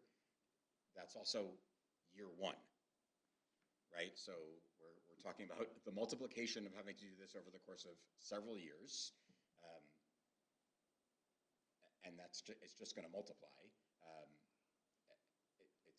It's troubling to have to think about it in that regard. I want to remind you about going back to the rate slide at some point, just because I don't want to forget about that. That would be helpful for me. But I really want to also drive home the point that Chris made about having the community have the opportunity for at least a few more years, based on what we all voted on a couple of years ago on a referendum renewal, that we're not even getting what 70% of the community roughly voted on was a certain level of funding that we're not going to get. And so, you know, I think it's important that, and what we are discussing, again, as a reminder, Jennifer mentioned it earlier, that the board would get to set the rate. The same thing that we are deciding now is whether or not we're putting the question on the ballot is the decision that this board has to make. We are not making the decision as to whether or not it will happen or not. We are making the decision as to whether or not the community gets to make that decision. And then in November, everybody gets to go to the ballot box, which you should do because it's an election year, and you get to decide among a whole bunch of other things whether or not, if you live in Carmel, you would support a referendum for the next 8 years. John, I put the levy slide up instead of the rate slide since we're trying to move the conversation towards levy. So you see we have 3 different scenarios, and as we talked about, there's a lot of different factors to consider, a lot of unknowns to consider, a lot of things that might change. So the first thing that of course we looked at is the loss from SB1, and so how can we recover that loss? And then we're looking at why we have a referendum in the first place, so state funding. How do we continue to supplement that with local support? What else might we need there? And then the third piece is really the strategic plan and the things that we outlined that we wanted to do there, with academic achievement and being able to offer classes that are what kids need, technology, what do we want to be able to offer there? So we are looking at those pieces to try and come up with, what is the amount of money that we need to be able to achieve those things. And that's where those scenarios came from. And so I think we're still looking at it, but likely where we would land is the red or the yellow line. And we're looking at those numbers to really see and come to a board recommendation in mid-May. So I have a quick question on that because, so my assumption was that the yellow line keeps us whole from where we anticipated being, where the red line would then result in less than what we would have gotten, and we might still have to have some conversations then as to how we reduce our expectations of what we would have achieved. So without going for the yellow line's levy rates, there would still have to be conversations. And John, I appreciated that you added on to Chris's about that impact, because to me, one of the reasons for asking for the examples is because I think the community needs to understand that in this scenario, there would be no one left unharmed. Correct. A great example is when we were at the Clay Center PTO meeting and someone asked about the safety referendum and said, if it fails, do all the SROs go away? And Dr. O said, no, they wouldn't all go away. And you heard a collective sigh in the room. And then he said, but all the elementary school SROs would go away, and everyone panicked. So I think everyone assumes that if there is harm, it will not come to their front door, where it was important for us to be able to communicate that a $15 million annual loss will hit every single family that goes to Carmel Clay schools. And back to the IA comment too, because for me, that is what I continually hear across our district is how we need more, not less, that we are not meeting the needs of all the kids in the classrooms who might need extra help. So it's terrifying to think of even just keeping what we have when I know that is feedback that we're continually getting of how that would be so much more beneficial to the community. So that's part of the conversation as well. And sorry, it's a conversation, so I'm just going to jump in. Someone else can cut me off if they want to. To that point, I think about the work that this board has done just in the last couple of months and the importance that we're putting on special education and the efforts that we want to make to be more engaged there and engage more of our community. And I think if we're not improving that in that area, then it's antithetical to that work. And I think we've talked over the last couple of years and seen the increase in the number of students with special needs, and how this board, certainly in the last few months, has said this is a priority area that we want to improve and put more emphasis, and we're not doing that if we're potentially talking about some of that stuff. And to your point, every single family in this district will be impacted if we're not doing something. And just, I know the answer to this question, but I'm going to say it. I'm going to ask it because I've seen it out in the community. Us doing construction projects or not doing construction projects, what is the impact of us choosing to do construction on any of this? Well, as I said earlier, we're one of the few districts that in spite of all the constructions, including the natatorium, I might as well just put that right out there. Um, we are doing that under the cap, which means we're not going. You're not paying more than 1%, no matter what we're doing, because we operate that under the cap, and when it comes to construction, it depends kind of what you're talking about, but one of the projects, for example, was Polytech. Now, we didn't have to do Polytech, but we all know in this room what's happening in that area. In commercial, the kitchens that we had were built in the 90s to teach young people how to cook at home. So they're, ranges and so equipment, just like in your house, are very similar. Not commercial equipment. But that's what the students are taking now and not just to be chefs, but to be food and beverage managers in hotels, all kinds of things besides just cooking. So you don't have to do that.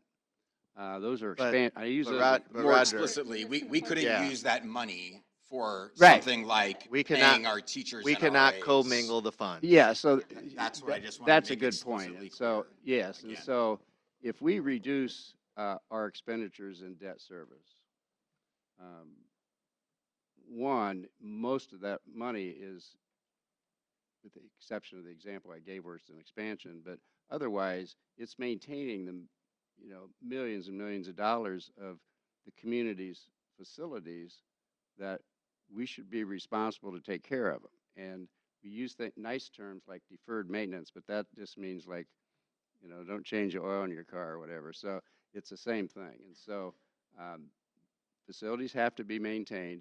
We spend less money doing that because we do it on a consistent basis and don't wait till they get cleared, at the bottom and then spike the tax rate or the levy to get them back up.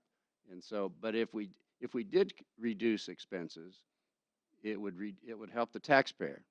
It would not help any of this other discussion. As it was said, you can't take debt dollars and pay salaries. I wanted to add to your comments about special education because I know, again, that's been a continuing conversation.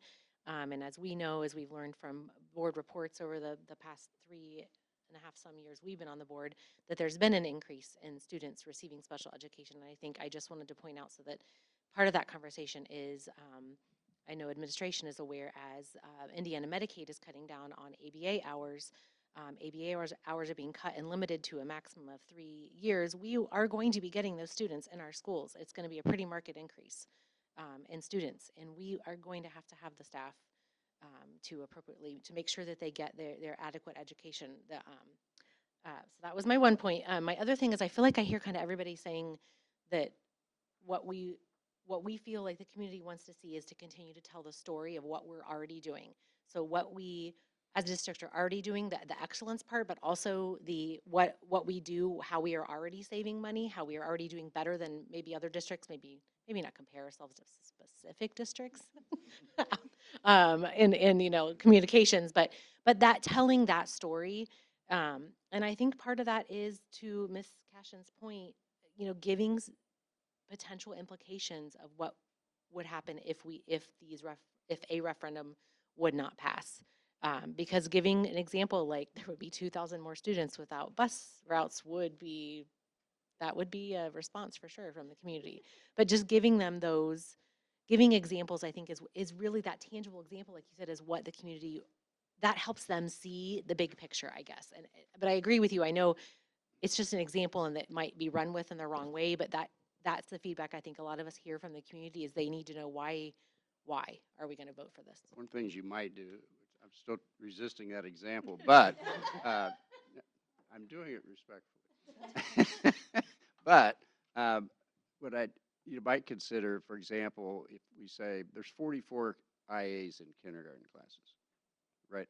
43 or 44. So we need 40 to get, and that's $1 million, not 15. And the 2,000 kids is $1 million. If just to pick on transportation or to pick on IAs or whatever. So not examples exactly, but all the social workers in the school district. And I think we all have a pretty good idea of the value of our social workers and second, and then counselors as well. But I don't know the number off the top of my head, but it's $1.5 million. I do know that number, or thereabouts. And so, again, no social workers, $1.5 million. So, not recommending we would eliminate social workers, but if we eliminate all of them, you got a long way to go. And likely you wouldn't. I mean, you try to take 10% or you take 3 or 4 or whatever. But as you said, this amount of money, everybody's touched. And so, because sometimes when it's less than that, it's only a problem for the people that it affects. If my child's in kindergarten and there's no more kids in there, I don't have a problem. Or if I don't my kids aren't taking a foreign language and that's not there anymore, I don't have a problem. Everybody's going to have a problem with this kind of money. I appreciate your point about, for a number of reasons, being cautious about examples. Yeah. One is to not create alarm where there's not a need to create alarm. And two, because I'm, a glass half full type of person, and I'd like to think that we are not going to find ourselves in that position. Right. Because I would like to think we as a board are going to make an educated decision, which is part of the reason we are continuing to have these conversations, so that we can make the best decision for our community about what question we might put on a ballot, and then let the community make the decision that they feel that they want to do to support our schools. At the same time, I think there's an opportunity for us to, to go back maybe to where Dr. Oestreich was starting the conversation, is to talk about the things and the reasons why all of us, I believe, chose to send our children to the schools in Carmel, right? I mean, many of us made the decision to raise our children in this community for a very specific reason. And I think that's part of the selling point also. I could have made a decision to live in a township school, or pick another district in the county, but I didn't, and that was a very conscious decision. And so, there's an expectation that I think this community has for our schools and for the quality of education and the quality of programs, and I think that's the part of the point that Roger and Dr. O were also both making, and I think that is something that also needs to be part of this conversation. That yes, there could be loss. However, there's these opportunities that we have come to expect as the norm. That if you go to plenty of other places in Indiana and across the country, it is not the norm. We have something very special here. And those of us who've had the chance to go to school board conferences, those of us who grew up in other parts of the country or went to other schools in other places, know that this is not the norm. And we have to, this is one of those, I think, really hallmark moments where we have a really important decision to make that certainly is going to shape the next, 8 to 10 years. I mean, almost a full lifetime of a generation of students that are going to go through our school district. Not to put any pressure on all of us, but it's true. I mean, it is true. And so it's hugely important. So I just want to encourage us to think it through, and to make sure we ask all those questions. But we're quite fortunate to be in the place that we are in, and that's all for now. Yeah, I reserve the right to make more comments later. Mr. Brown. And I'm going to take a position, kind of like I did earlier, of a taxpayer with no kids in the school system. I'm not saying I don't have grandkids that could get in the school system. We just need to be really aware of that voter community. So with that said, okay, tax rates have gone up, my tax bill's gone up, it went up 27%, and it's still going up. I got a little bit saved this year, but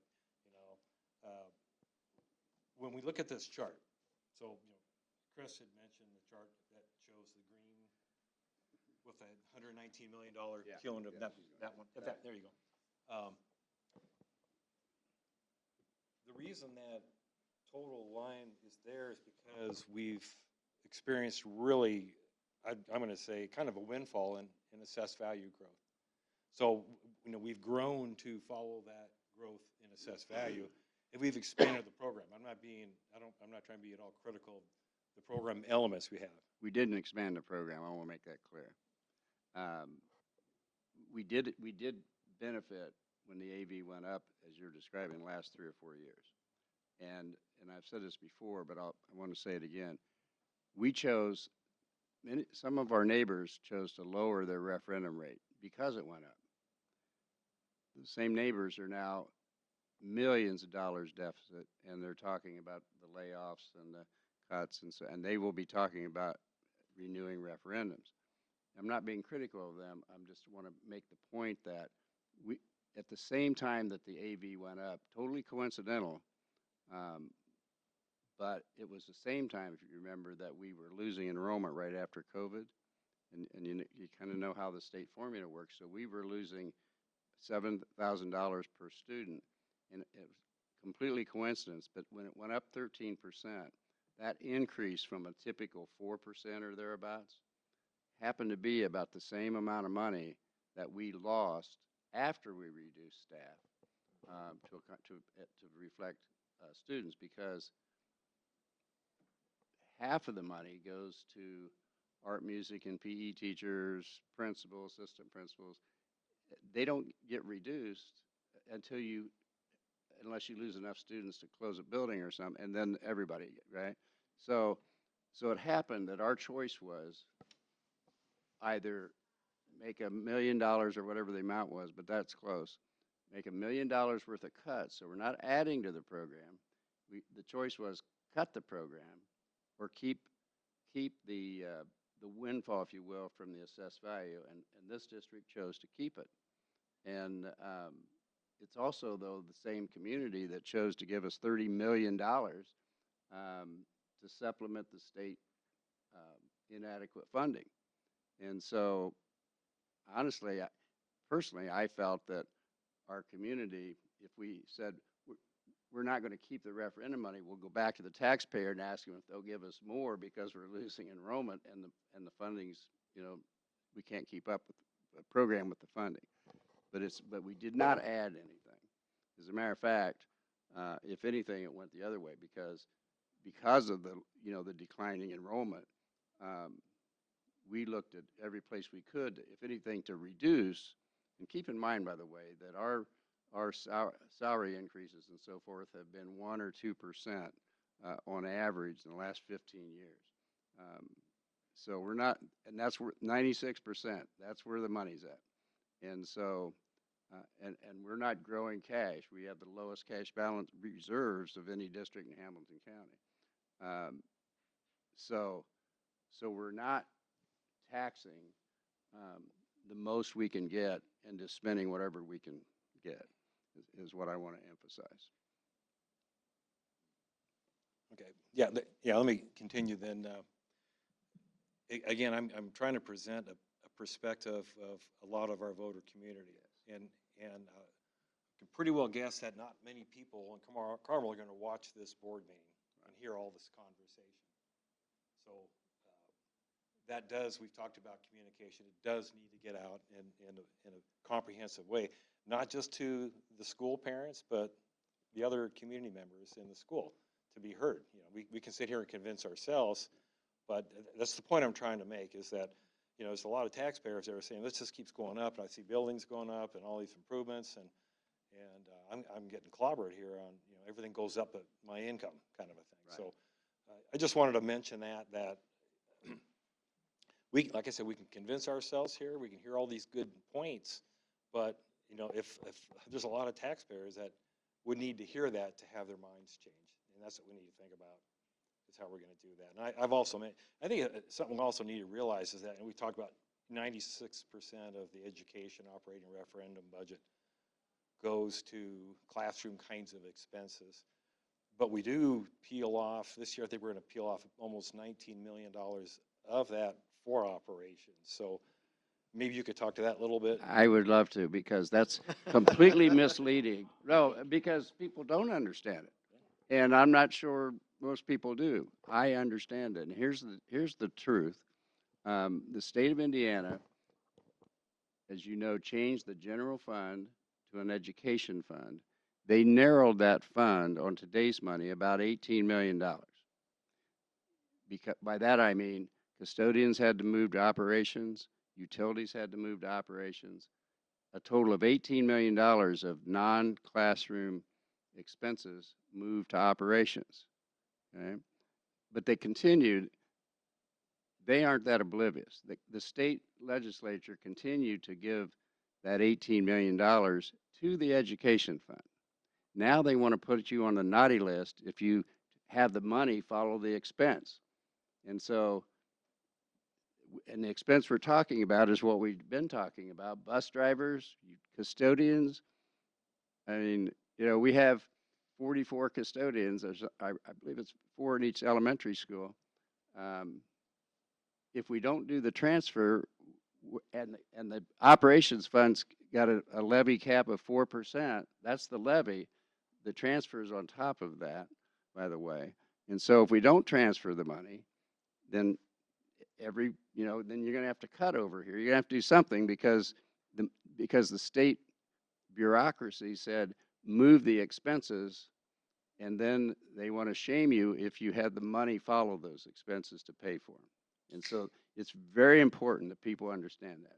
We are not choosing to, it's not like, and we're looking, you've alluded to it, maybe TIF we wouldn't have to transfer as much. I wish it worked that way, but it doesn't.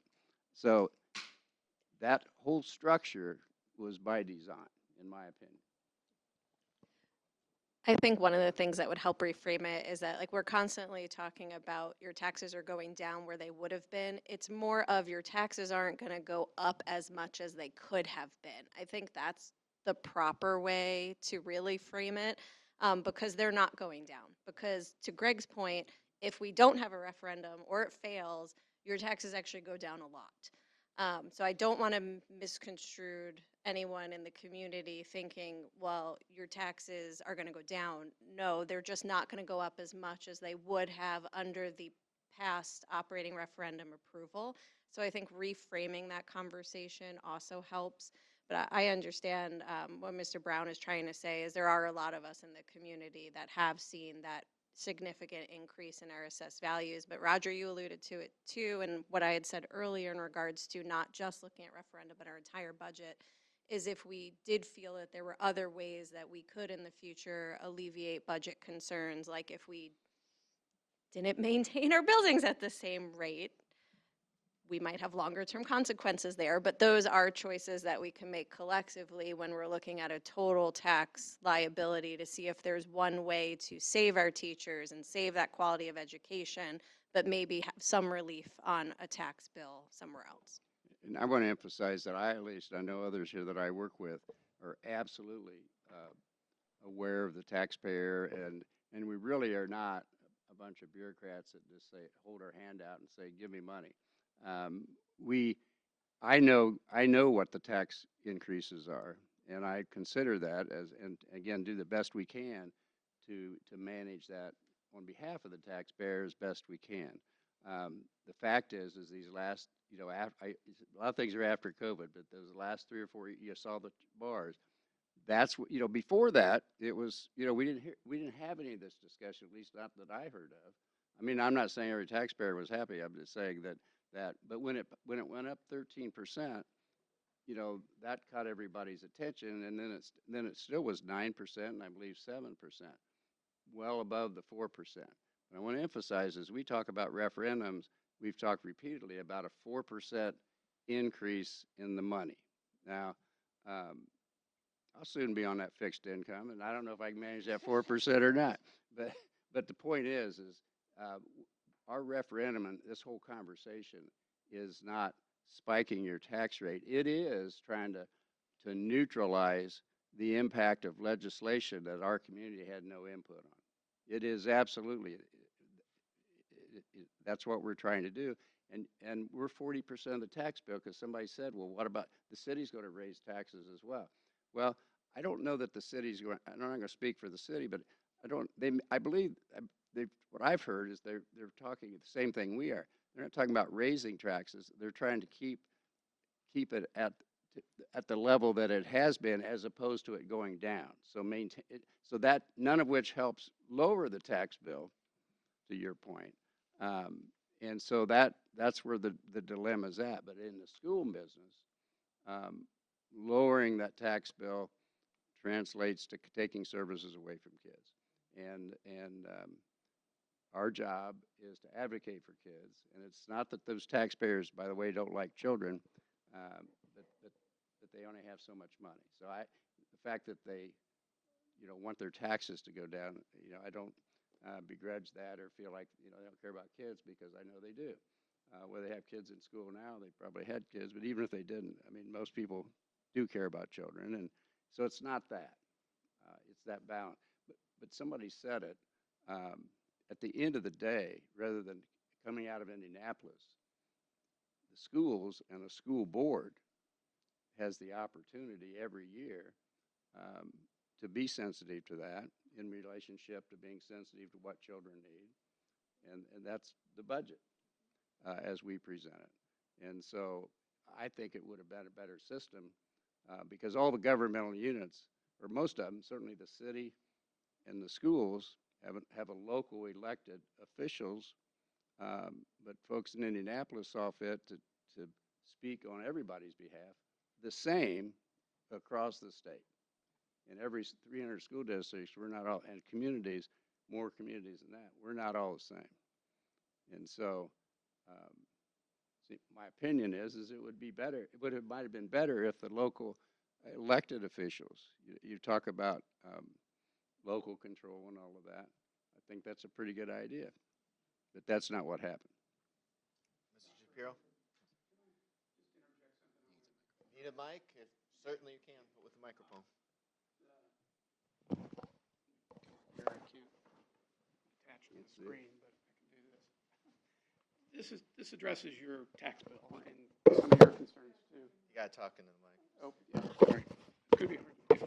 Gotta get a little close to it. Yeah. Okay.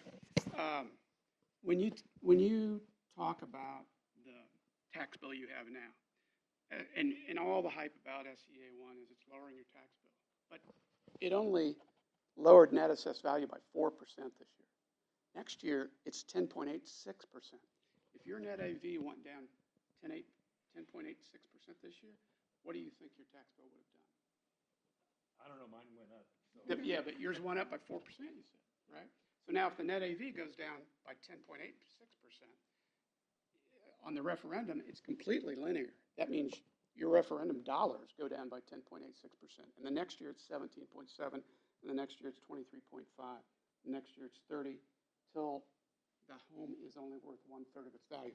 That's that supplemental deduction you were asking about.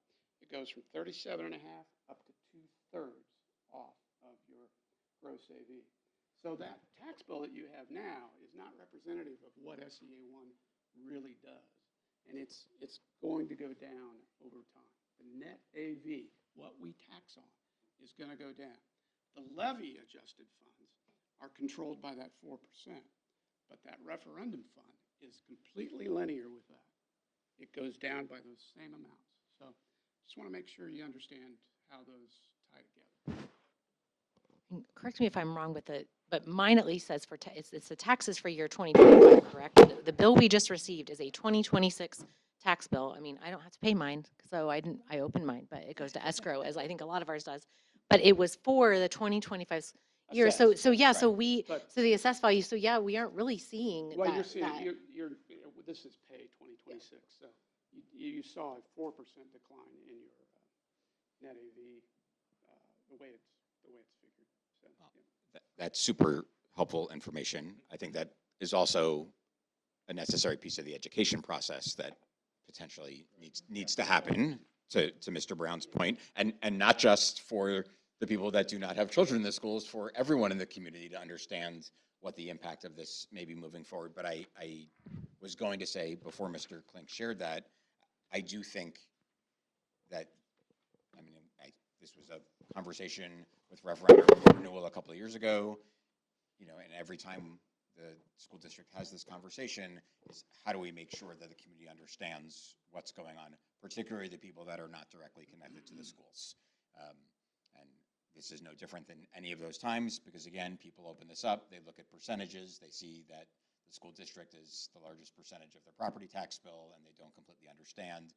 And again, Mr. Klink just made a hugely important point that of what is going to happen over time.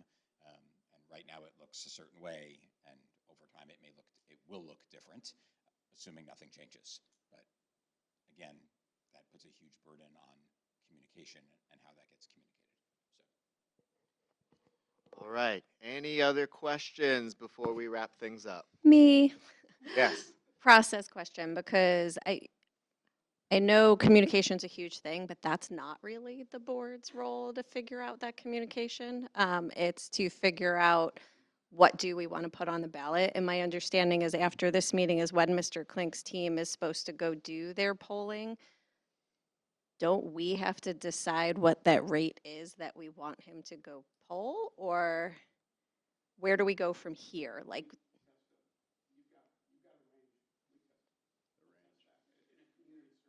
so you're testing, so for those who couldn't hear him, he's testing within the range that was presented from the 3 scenarios that were on the PowerPoint slide. So you are testing all 3 scenarios?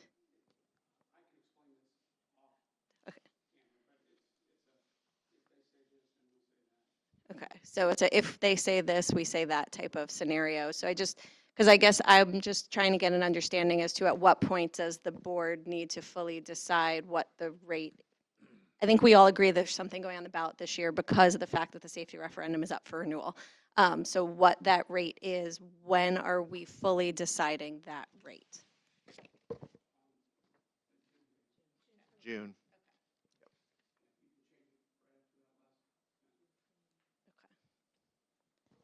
The timeline Yeah. from our last meeting, the last Yes. time we talked about this, we had drafted looking at a first reading of a potential draft at our May 13th meeting, and then we have to vote on it by June 20th. So I think my understanding was just like that was once we had already had a rate decision, and that was more of the wording and the ballots Well, versus. from what I just heard is we Yes. have until June 24th to actually Yep. decide on the rate. Okay, But I know we have another conversation scheduled. yes. Also.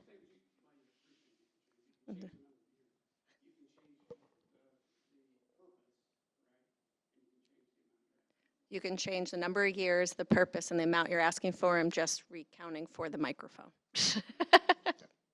Okay, thank you. So I think there's an assumption going forward that I'm hearing is that we will recommend, we haven't decided on the rate yet, but we've decided to combine the 2 referendums to bring the operating. Well, I mean, if he's going to be doing polling based on that polling, Yeah. Based upon that polling, he is able to test those different questions you have with regards to combining the referendum or looking at other options as well. okay, thank you. Any other questions this evening? All right. Well, first of all, I want to thank the board for all of your feedback, all of your questions, and also for holding these public meetings. So our community here in Carmel knows what we're considering, what we're talking about, what's at stake in our community when it comes to education and educational programs. I also want to thank the team. I want to thank Mr. Gardner. I want to thank Mr. Klink for putting together the presentation and providing additional information and answers to questions for our team here in Carmel. And then I want to end the evening with wishing our outstanding school board and also the superintendent's executive assistant a happy Administrative Professionals Day to Mrs. Colleen Nobis. And with that, I'll turn it over to President Shapiro to go ahead and I can give you this one here. I got it. I got it. I need a motion to adjourn, please. I move to adjourn the meeting. May I have a second? We're adjourned. 8:08. Thank you. Oh, it's all right. Barry, thank you.